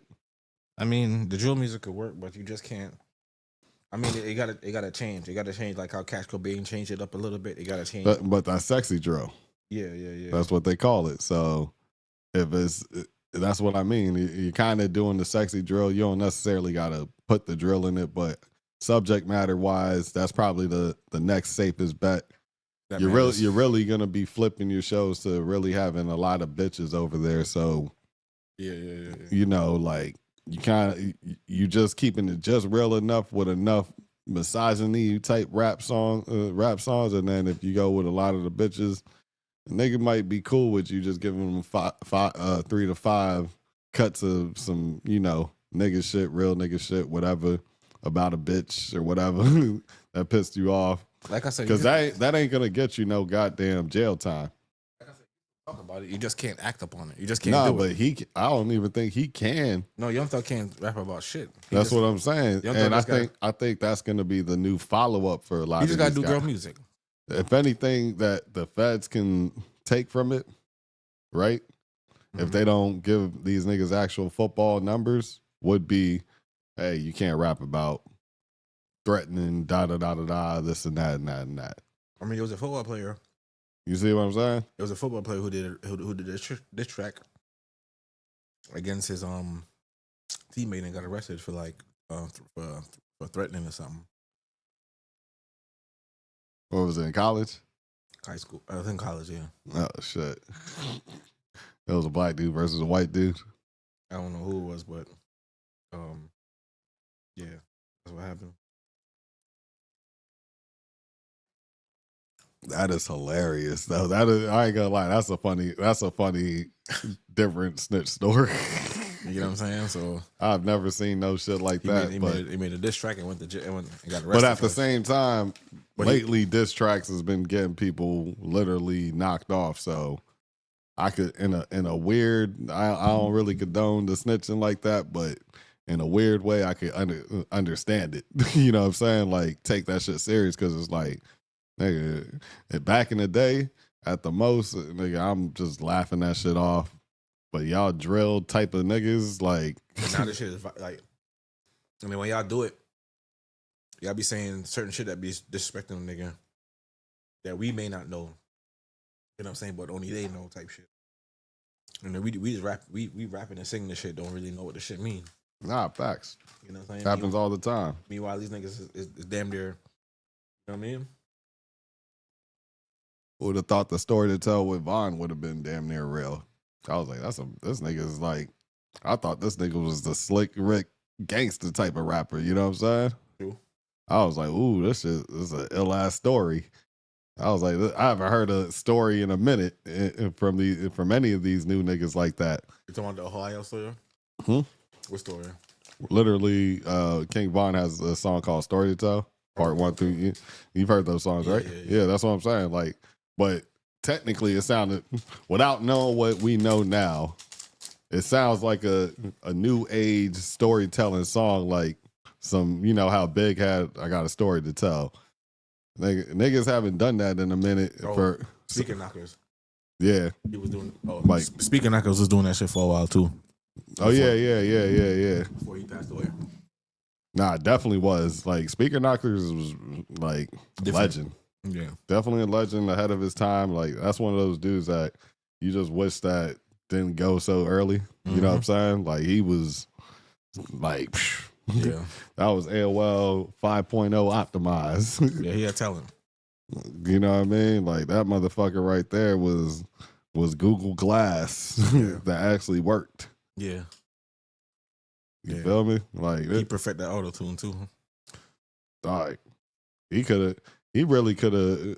Like now that I think about it, if he would have kept on the trend that he was going, he would have been a YB. Yeah, he would have had that fan base, but probably even like bigger. Of course. Yeah. But I'm just saying, like, because that sound, like, basically whatever. And that Lonely song was. You know what I'm saying? Yeah. So, like, think about this, right? Nav, I don't think would have been able to come out at all. I mean, all right. So all these artists still would have been here, but some of them wouldn't have been as big, as a staple in the game as they are now. You know what I'm saying? So, nah, not at all. Not at all. Because I mean, everybody still got their own lane. You know what I'm saying? Like, believe it or not, Nav still have a lane. You know what I'm saying? But his lane wouldn't have been as big. Pause. As big as yeah. I mean, you got niggas like lane Nav, could be big. So many of them young niggas, young this, young that, all them young niggas, young MA, like all these little Dirks, little Uzis. Yeah, facts. Uzi, like Uzi had other sounds, so he could have picked off of that. But as soon as he would have went to that sound, and Speaker Knockers would have been who he thought we think he would have been, I think that might have negatively affected him. I mean, to be real. Unless they did a song together. Oh no, then you get the cosign. That's like when Lil Wayne did the fucking mixtape or shit with like T-Pain. Yeah. It's like now I can hop on the motherfucking auto tune, nigga. Yeah. I was here with him. He accepted it. Now I got the blessing. Y'all can't hate. Yeah. We did a song together. Boom. If I go in this direction now, I'm not stealing it. He gave me his blessing. You know what I'm saying? But he did have a mean auto-tune run, though. Lil Wayne had a mean auto-tune run. I thought that shit would never end. Yeah, niggas was like, Lollipop, what the fuck? But that was a hit. Niggas were singing that shit. Yeah, it was. Hey, you know what happens is everybody, like when the sound changes at 1st, I think everybody does a little hesitation step. Like, hold on, I don't know if I necessarily like this at first. At least if you love like the current generation of what's going on, and you feel like it's a peak, but not everybody loved the Migos when they first came out. True. They was like, what the fuck is this? and everybody's making fun of him. The only, Right. I ain't gonna lie, the only two people that really like that cadence was like 50 and Snoop. That's the only two Nah, people. but Like, Snoop was kind of hating on it at first too. he was hating on it first. I Yeah. know because I thought he brought him on the. This is after the fact. It was the hate. Oh. I mean, I ain't even gonna call it as deep as called hate, but that's what they called it at that point in time. It was like, oh, you hating on these young niggas, da da da da. Because he's the one that called it. He's the one that made the term mumble rap. Like literally, he I believe he's the one that coined the term mumble rap, but niggas took it from there. So yeah, like he had to clean that up. He's like, fuck, I'm Uncle Snoop now. Like I'm supposed to. Oh, okay. Like I gotta any new nigga instead of me really hating on him. Like I don't like he's doing what we're probably doing right now, like critiquing music or whatever, and just being honest, like coming just spitting. But then he's like, damn, okay, if I do it, it's gonna come across as hate because I should be the guy, like teaching them shit, and because I'm literally calling myself Uncle Snoop. Other people are calling me Unc and shit like that. Let me be the guided Unc and hey, get your business right.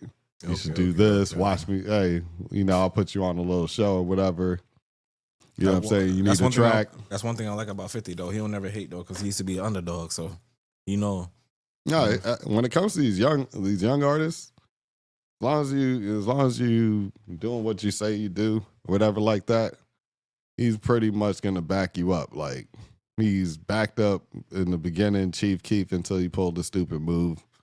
Backed up Troy Ave until he pulled the stupid move. Like most of these guys usually fuck it up for themselves. What did Chief Keef do to 50? He skipped out on the video for what's the video?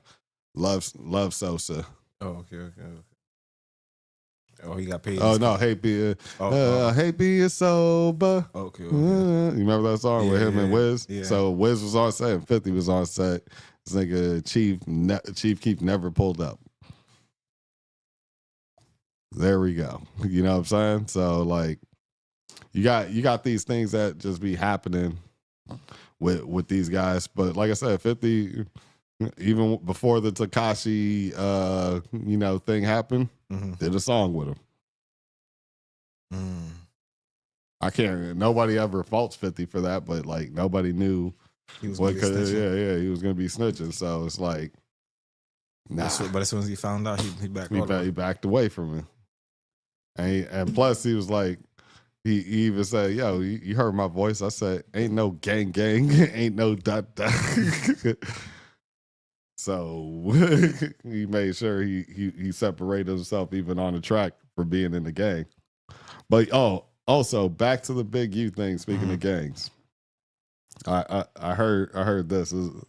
There's a quote from Mac, and then he was like, "Hey, the reason why what's the name got picked up, like Loose Cannon with the whole Big U thing, even though he's not like cool with Big U and really hasn't done business with him in like a couple years now. The issue is you have to renounce being in a gang for like over 7 years as well. For that, not so anything in the past. So if it's only 4 to 5 years, that still sticks. So that's what he said. So Loose Cannon is like the possible, like he can get out early or he can possibly be in there because, like I said, his shit is still somewhat hearsay unless they get Meek Mill, Rick Ross pull up on the stand and say, yeah, this happened. They do because they'll take their brand. Exactly. You know what I'm saying? So that's a low. He's probably at he's probably at the best technically, even though he said some dumb shit online. His shit is like possibly not proved like that. If nobody else says witness wise that he was there, basically just flat out diming him out, saying, nah, Loose Cannon was there. You know what I'm saying? If that doesn't happen, he does have some legs to stand on, even though he says some shit on No Jumper. He could just be saying I was grandstanding, I was adding sauce and capping, you know what I'm saying? Say I was doing content as people say. It's a show, right? Like, It's a it's show, entertainment, right? Entertainment. You know what? I just thought about this earlier today. What do you think about this idea? I'm not here to help criminals or nothing like that, but what if some of these, like, I mean, I think even ourselves, we're not gang members or nothing like that, but just niggas getting SAG awards. Stop. Niggas getting SAG awards, right? Mm-hmm. Lie down. Yeah, like niggas, like let's just say gangsters get SAG awards, not awards, but the SAG card, and be registered for that because you are technically on something televised that can be televised to your TV, right? Mm-hmm. You know what I'm saying? So like, if it ends up on a network or whatever like that, you're already pre done. So if you say, hey, I'm on here as a actor, doesn't that kind of give you some wiggle room to say, hey, whatever? That's only if you're acting, and then that only works if they don't actually commit the crime. No, I'm not talking about like let's just say nothing was committed. Like I mean, if nothing was committed, nothing proven committed, right? But I mean, if nothing's proven, you could say that. Yeah, and I'm just saying, like you're on there always acting like the tough guy on a podcast. Well, 9 times out of 10, if the feds pick you up on a RICO, I mean they have something. They got something. I'm not saying the feds are weak on this, but I'm saying he has the best chance to get the least amount of time and get out. I mean, maybe or maybe not. Maybe there's some stuff that we don't know. Oh yeah, maybe there's always things in the discoveries, as they say. Or how you know? Or maybe there's a rapper that went to the police. No, there's a possibility for all that. There's still like 50, 60 people, a gang of witnesses. Like, shit, it's not just 4 or 5 witnesses. It's like 20, 30, 40 witnesses. Right, that would be a nice little way to sweep things under the rug if that was the case. Yeah, I'm not, and I wasn't just talking about like his thing, but like just in general. In general, like, okay, hey, it's a retired gangster, retired like somebody that's just rapping but podcasting or whatever like that. They might have had a little shady past, never got caught for nothing, and they're just like, hey, now that I'm in the limelight, let me get my SAG or whatever like this. So if I slip up and say anything, and I'm always kind of like, hey, yeah, I am an actor, so I was just acting, dog. Like, and they keep saying that on there. Does that possibly build the case for you to shake off possible shit? It probably can. Who knows? You know what I'm saying? I was just throwing that out there. I could be completely wrong. I mean, or you could be completely right. Who knows? Yeah, you know what I'm saying? But I was just like, it was just a random thought. I was like, why do these guys that's in Hollywood, they're damn near down the street from Hollywood and all that, like, why wouldn't some of y'all been around movie sets and all that? Like, why wouldn't you just have your SAG card just that ready to go on, just to have it anyways? This ain't got nothing to do with this got something to do with sports. But did you hear about the football, the UFC fighter that somebody molested his son? He ended up shooting. I think it's Couture. Is it Randy Couture? I think something like that.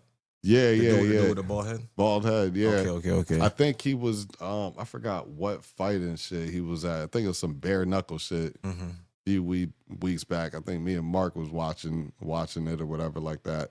And he was one of the announcers. So I think he got a quick. The fight community made sure he got a little bag before he got sentenced, but.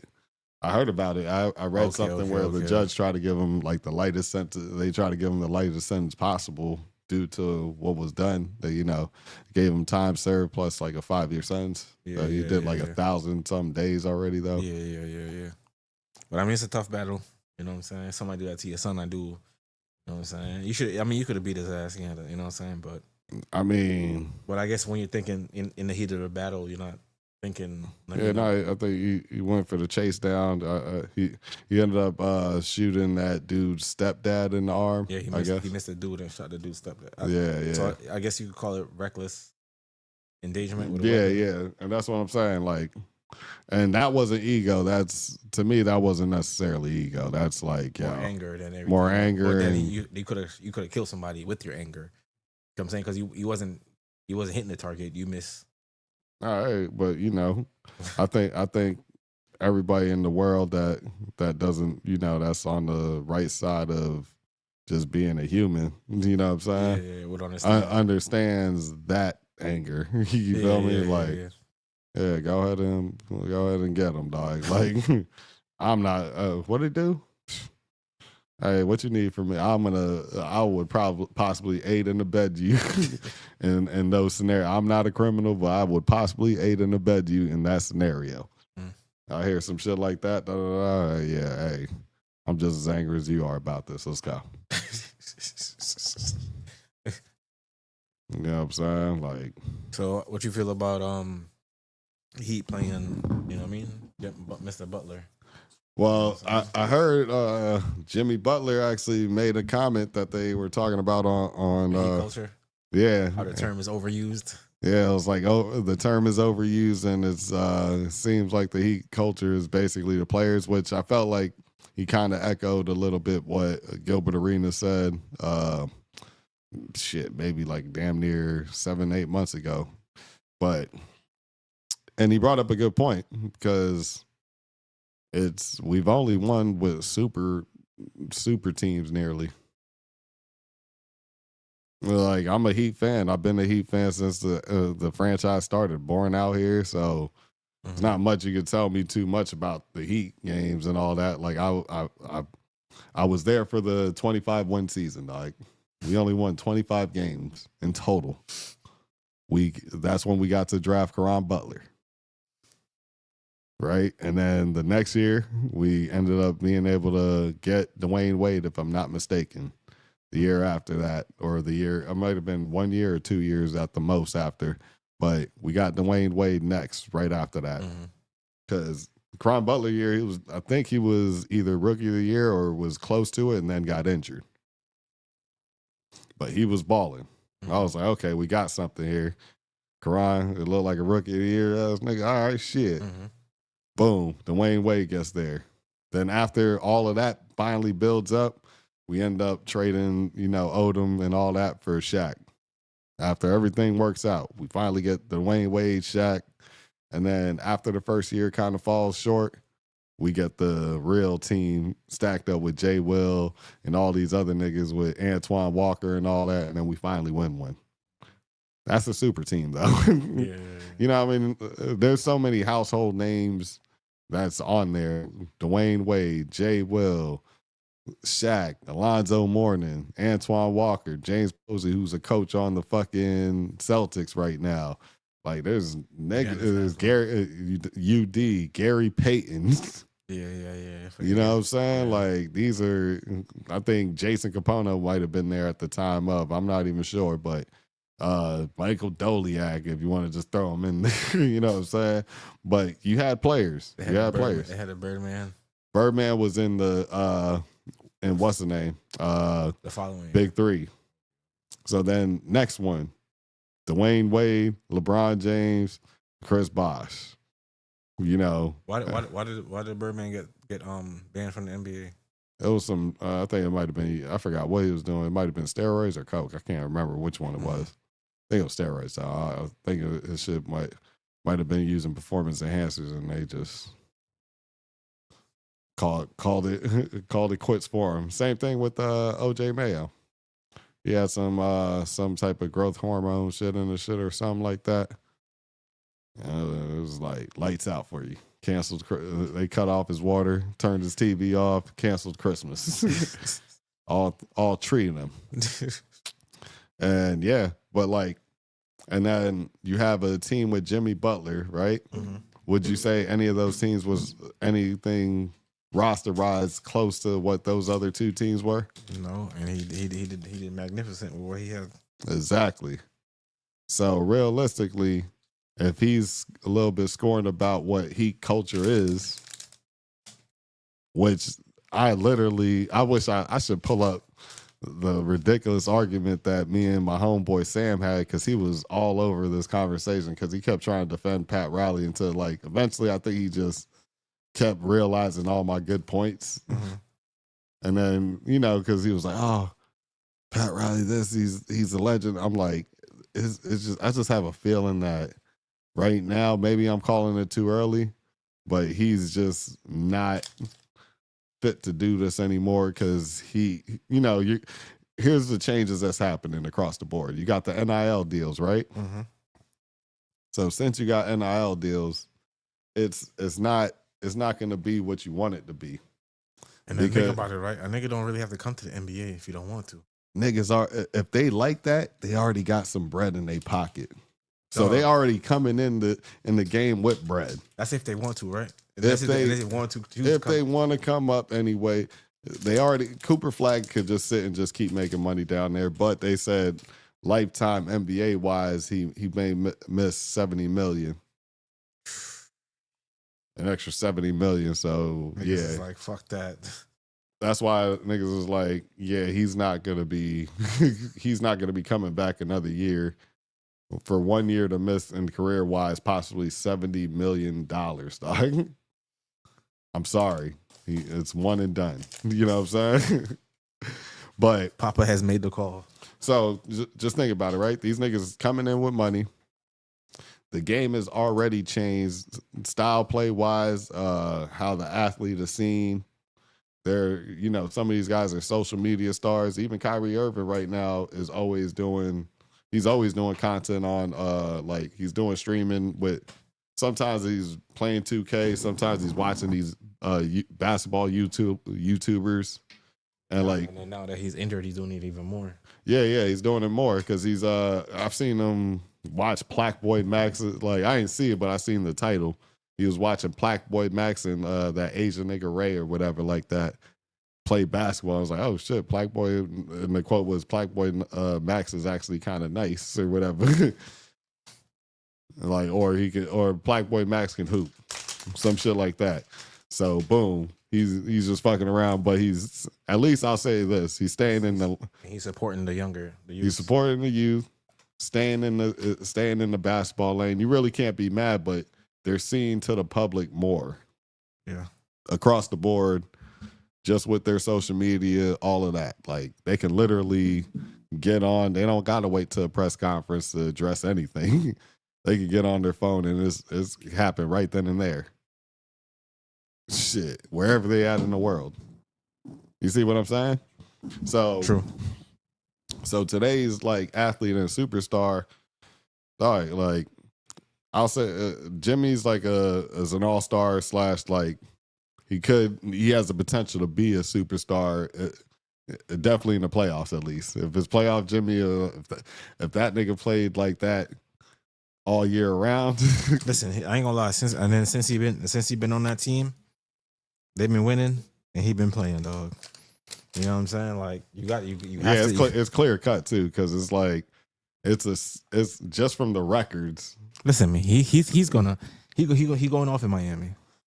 He going off. It's like the records are almost swapped ever since the trade, right? Yeah. It's 15-2, and then they only 2-15, really 1-15. I only think they won one game recently because they even beat the New York. Yeah, New York thrashed them. Exactly. They lost one that was close. Somebody, Cade Cunningham hit that bank shot. Oh yeah. So that's not 2. It's really 1 in 16. I forgot about that shit. So realistically, they have a better winning record, and you have the way worse record because you couldn't even match up and flip the joint. You got to still make some adjustments to adjust your losing record to make it higher.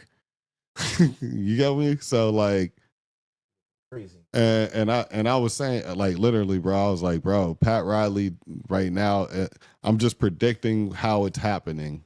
Pat Riley right now is not going to understand this next generation. He's going to feel a little bit too emotional of what's going on. Like Tyler Hero kind of had a little spark when he started.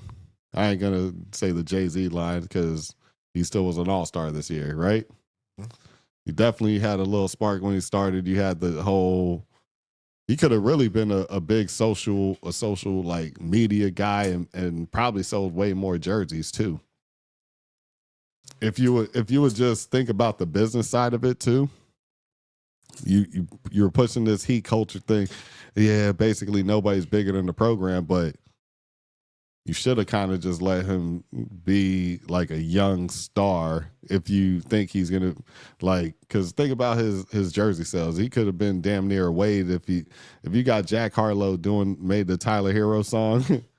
And then you have this nigga. You pay this nigga all this money. You might as well should have just let him go. Hey, if he wants to make appearances here and show up here and be like that social star, I'm gonna have a handler, security/handler next to you to make sure we're protecting our investments. So you got a driver. The nigga's gonna have to report whatever the fuck you doing, but and you're not out here wilding. And you're not out here wilding. I can't have you like. If it's a drinking event, I don't need you really drinking right now during the season. You know what I'm saying? Not to nauseum. If it's like a wine event, you take a glass or two, whatever. You're not driving. I could accept that. You know what I'm saying? I can accept you drinking a little bit, but not like if you're one of them. Yeah. If you're one of them cats where it look like, damn, you at everything, and you don't need to be at everything, but if you get to show up to a Jimmy Kimmel. We're gonna need you to say something, not start all over the words, nigga. If you need to go to Kai Cenat, you know, I might have been a little early at that time. Whoever else was streaming at that time, if you need to show up to a popular podcast, Joe Rogan, one of those guys around that time, especially Joe Rogan. Popping. Think about it.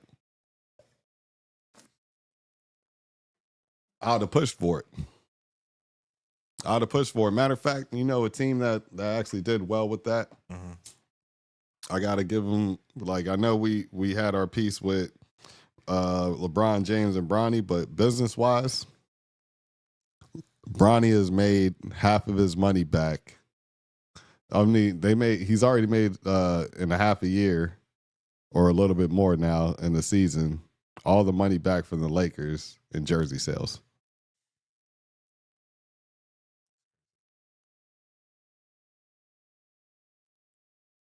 I mean, you know why though, right? Why? Think about it. There's plenty of father-son duos out there just in general in life that like sports. What do you think they're doing when they either want to go to a game, they're doing some basketball activities and this and that, want to take some pictures and this and that? You get in a LeBron James Sr. jersey and a Bronny jersey. That's a Father's Day fucking set right there. Think so? Why not? Why wouldn't that be? Okay. Why wouldn't that be? Oh, Father's Day, you just make you give them a gift of a LeBron James jersey and a Bronny jersey. The kid has his Bronny jersey and gives you the Bron jersey. That's true. That's easy. Yeah, that's easy. If it's a basketball loving family like that. You feel what I'm saying? No, that makes sense. I like it. There's so many, and a lot of people already, that jersey was sold out like as soon as it came out. True. Yeah, right off the bat. So, and I think he was top 10 for a good little minute. Matter of fact, let's see. I could look this up right now via chat. What you got, chat? Chat GPT is about to tell you right now. Top jersey selling NBA.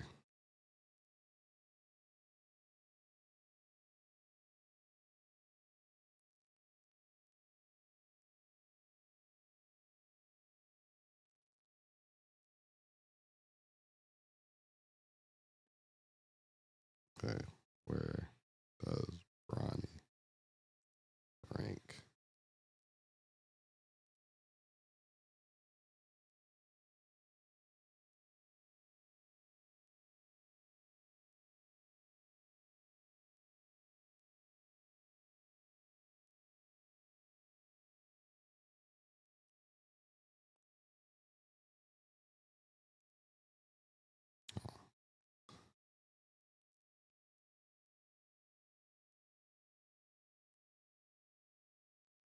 But I mean, look, here's what it is. Bronny James, despite being a rookie selected 55th overall by the LA Lakers, has been a significant impact in jersey sales. Reports indicate that he sold over 500,000 units of his jersey have been sold, generating more than 50 million in revenue. He's making 8 total for his contract.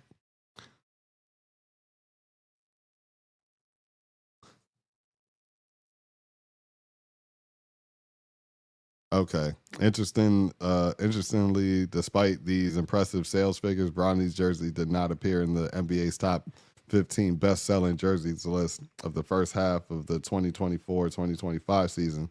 This discrepancy may be due to the NBA rankings being based solely on sales from the NBA store.com, while Bronny's jersey sales could be attributed to a broader range of retailers. Boom. And there you have it. So all this time every time that niggas was talking about, yo, you know, Bron doing this, I'm like, yo, this nigga's making a killing though. Like, I'm like, yo, I don't see the business in this. It's like, at the end of the day, what fucking second rounder is gonna make you 50 M's? And what, like, how many times more did he make on his shit? Like damn near 7 or 6 times more, whatever, on his fucking return. It makes sense. He's selling out right.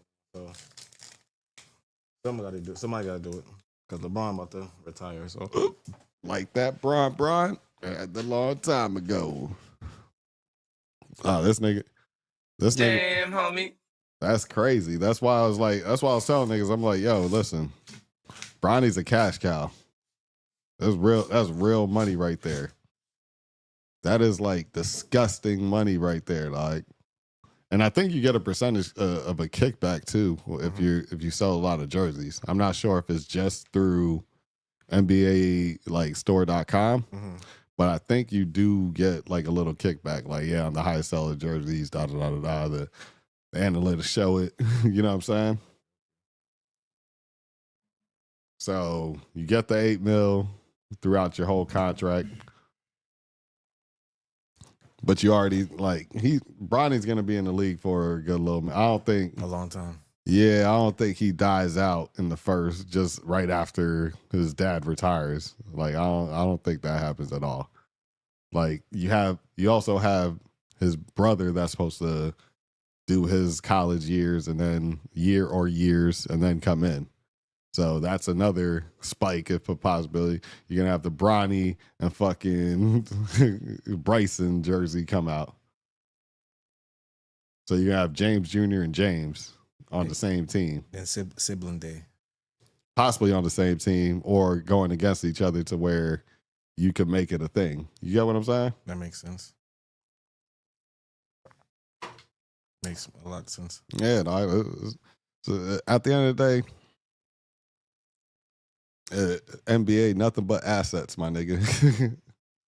True. Pause. Like that's really what the game is about. At least on that sense, when people are like, "Yo, why would you?" This is why I think honestly, niggas was looking at the numbers like, "Hold on, we might draft Bronny," like, and then fucking what's the name? Clutch Sports was like, "Nah." They're like, yeah, if you draft him, he's gonna go to overseas, right? Yeah. He's gonna go to Australia. And I knew that was the reason why, because it's like they looked at what he was doing online, his live streams, all that shit. He's got a following. Though it's from his pops, but his pops ain't on his live stream. So and he part of that club too. What, the FaZe Clan? Yeah. Oh, is he? Yeah, he was signed. There you go. So you're signed with a popular as internet group. You have like the fucking Black Boy Maxes and all that stuff. You know what I'm saying? And then you cool with Yeet. Yeet be pulling up to your shows. Come on now. Like he pretty much has whatever his that I call it the younger generation, but he has his generation kind of on like a nice little lock right now And as far as influence. And then he also had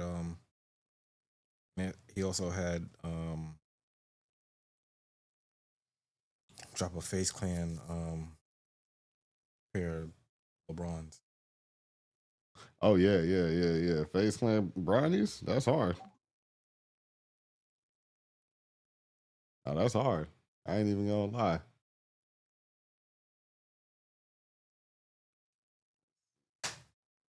But yeah, man, the game is made to make some money. That's really what it's about, though. Nah, big facts. At the end of the day, what else is on this list, man? I ain't even really look at it. I felt like we were kind of just naturally, like cruising through. We don't really gotta talk. We don't gotta talk about the just hilarious thing, but the OnlyFans model that was charged with second-degree murder after client dies from being wrapped in plastic and boots glued to his feet. So basically, what the fuck is what? Yeah, so basically, he wanted her to wrap her in plastic, like asphyxiation, and then he wanted her to glue something to her feet, but she wasn't a like professional BDM, like BSDM person, the dominatrix person to do that.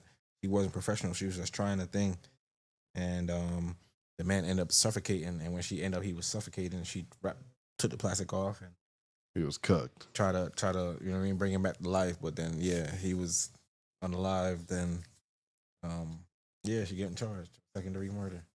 Yeah, this is just why for OnlyFans. This is why you can't do no shit like that. You know what I'm saying? Like, shit, the baseball player damn near almost lost a lot of shit over that until you had to pull out the notes and the receipts like, hey, she asked me to do this. She was texting me about doing this. So I get it. It gets sticky. So, you know what I'm saying? Yeah. It was like, yeah, I like to choke my girls when I hit them. Like, yeah, I get it. But that could also slip one time and then boom. You got yourself slipping for 20 years. You feel me? Oh, because you're choking too hard. Yeah, you trying to do some shit that look cool. Yeah, man, listen, man. I get it. People have whatever they got going, but I would just say keep it organic. You know what I'm saying? You keep it organic. You can never go wrong. You can never go wrong. It's meant to produce life. Matter of fact, you ain't really supposed to lose life. Exactly. It's not really what it is. Yeah, exactly. Y'all motherfuckers been watching too much TV. Out here reaching, doing too much. That's really what it is, man. And like looking crazy. You see what happened to your little Beezy? Reaching too much. Reaching, dog. Shut your bitch ass up! That's what he's probably saying from fucking behind the bars, goddammit. You know the sound though. That's all. Hey, that's really with all these cases. That's really what it is. It's bad. Nah, it's real bad. I'm really glad that I ain't gonna lie. I've been transitioning to like working with just a lot of women in the game. At least like still gives me that rap fix a little bit, but yeah, like I've had a couple of rappers like, yeah, I don't even work with niggas like that no like that. I was like, I used to, but I just always kind of like niggas got real drama, real street shit like going on, and they ain't trying to shoot no video and again. Yeah, like I keep seeing that's also a part of a trend that was happening. It kind of slowed up a little bit, like video shoot niggas getting shot at a video shoot. They said that Osama. Did you hear what the Osama nigga from Chicago? Nah, what happened with his? They say allegedly he set up two. The story sound wild though. So two music producers pulled up with cash and jewelry on. Two music video people pulled up with cash and jewelry on. And Osama basically was supposed to tell him that he's going to meet up with them to shoot a video. And they end up getting robbed for their jewelry and cash. And See, I ain't gonna lie. And then drove off in their Lambos. See, I ain't gonna lie. Allegedly. That is crazy. Like, I'm surprised that you would even think of robbing a camera because there's still ways that shit can be tracked low key.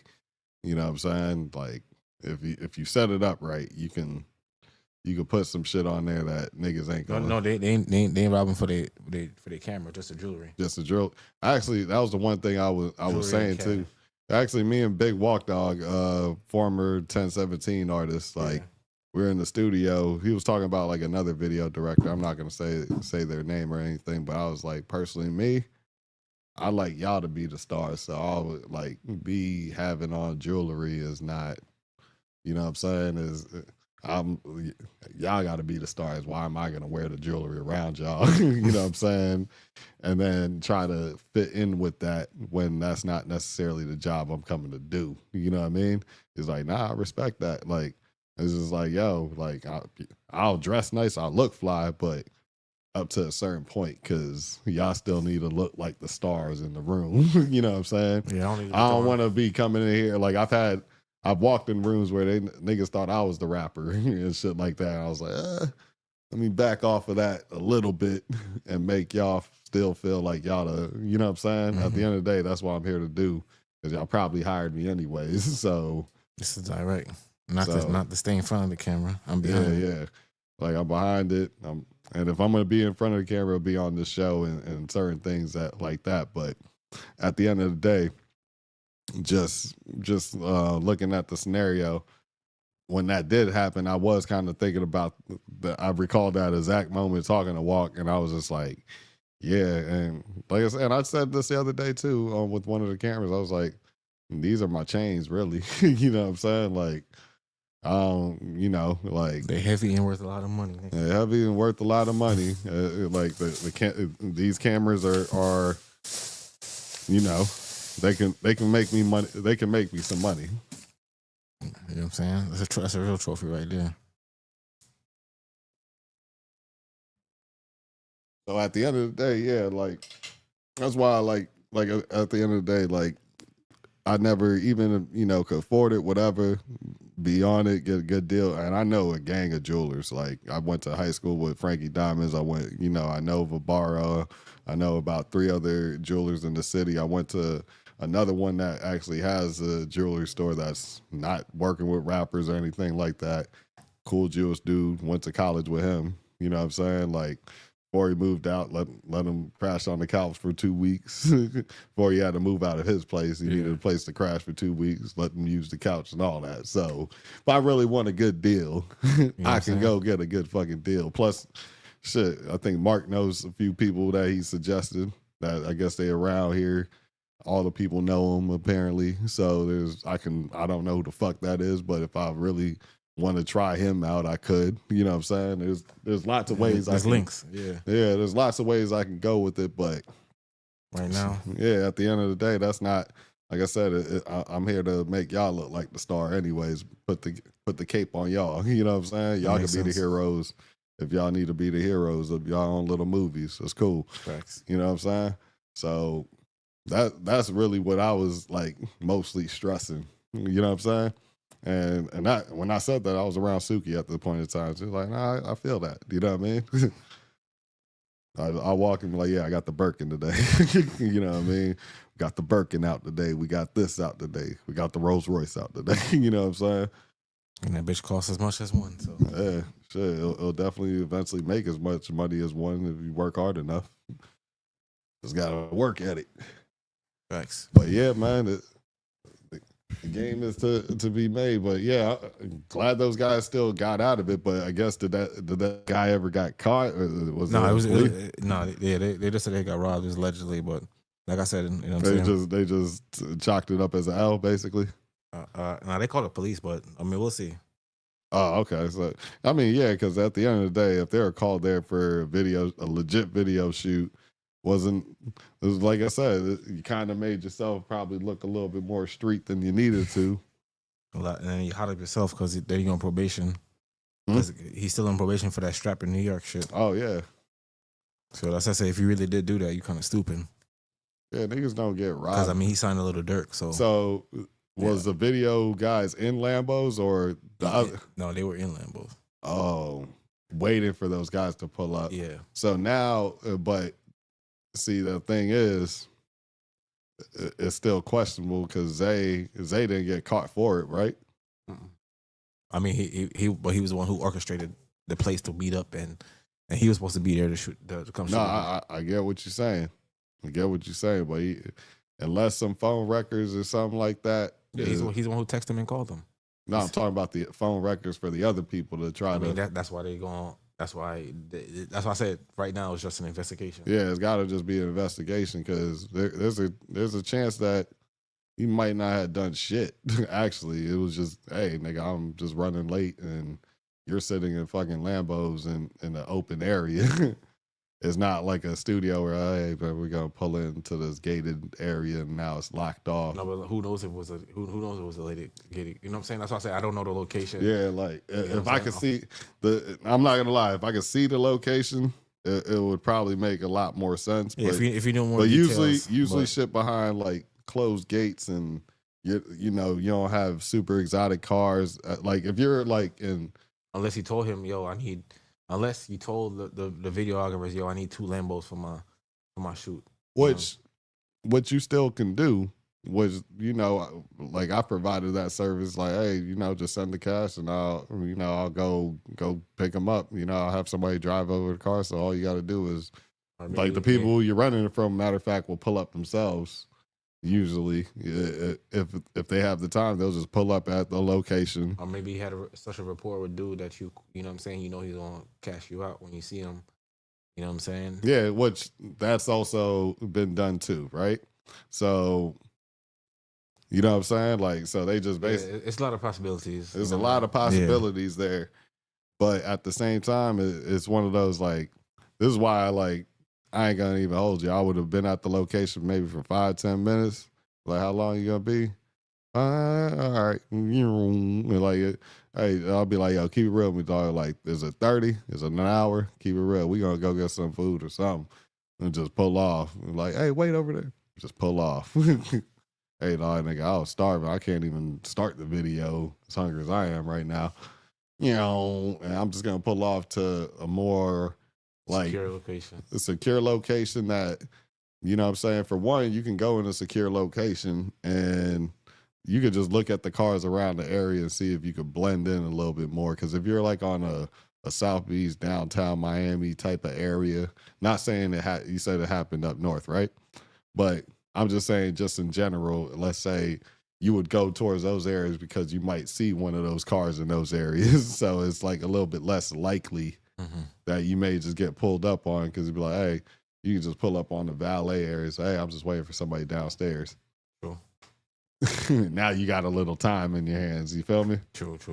Like, you could probably get off with sitting there for 15, 25 minutes before a nigga's gonna, because valet areas still value you having a nice car in the shit. Mm-hmm. And niggas definitely want to get their shit parked up. True. So you could be right in the front chilling for damn near for free for at least 25, 30 minutes. You just tell them 10 minutes and then, yo, please just give me another 10 minutes. Then you got that grace period of 5 and then you go. You know what I'm saying? Right. Just straight up. So I would have did some shit like that as opposed to what they did. Just as far as like, I don't know how long he was making them wait. That's what I'm saying. That would be the suspicious part. I don't really know too much on the details, but what I did read, that was it. But like I said, man, fuck you pulling up in jewelry to shoot a video, right? You know I've seen video directors do it, and I've just always been like, why? I would have, like, if we're going to an award show together, I would have it on. I would have my shit on. I mean, if we just around 20 goons, if I'm just shooting the video or directing the video, even if I'm not picking up nothing, there's no need for me to have the shit on to even do that. Like, we're getting the job done. But now, like I said, it's a award show, something like, hey, you want us to all go out together, this and that. Hey, you're not picking up no camera, no nothing. Just come vibe. And I happen to have a chain. I might put on the chain that day because I know you're going to have your security with us, this and that. We're all cool as fuck. So, all right, you know what I'm saying? I'm going to blend right in the pocket, you know what I'm saying?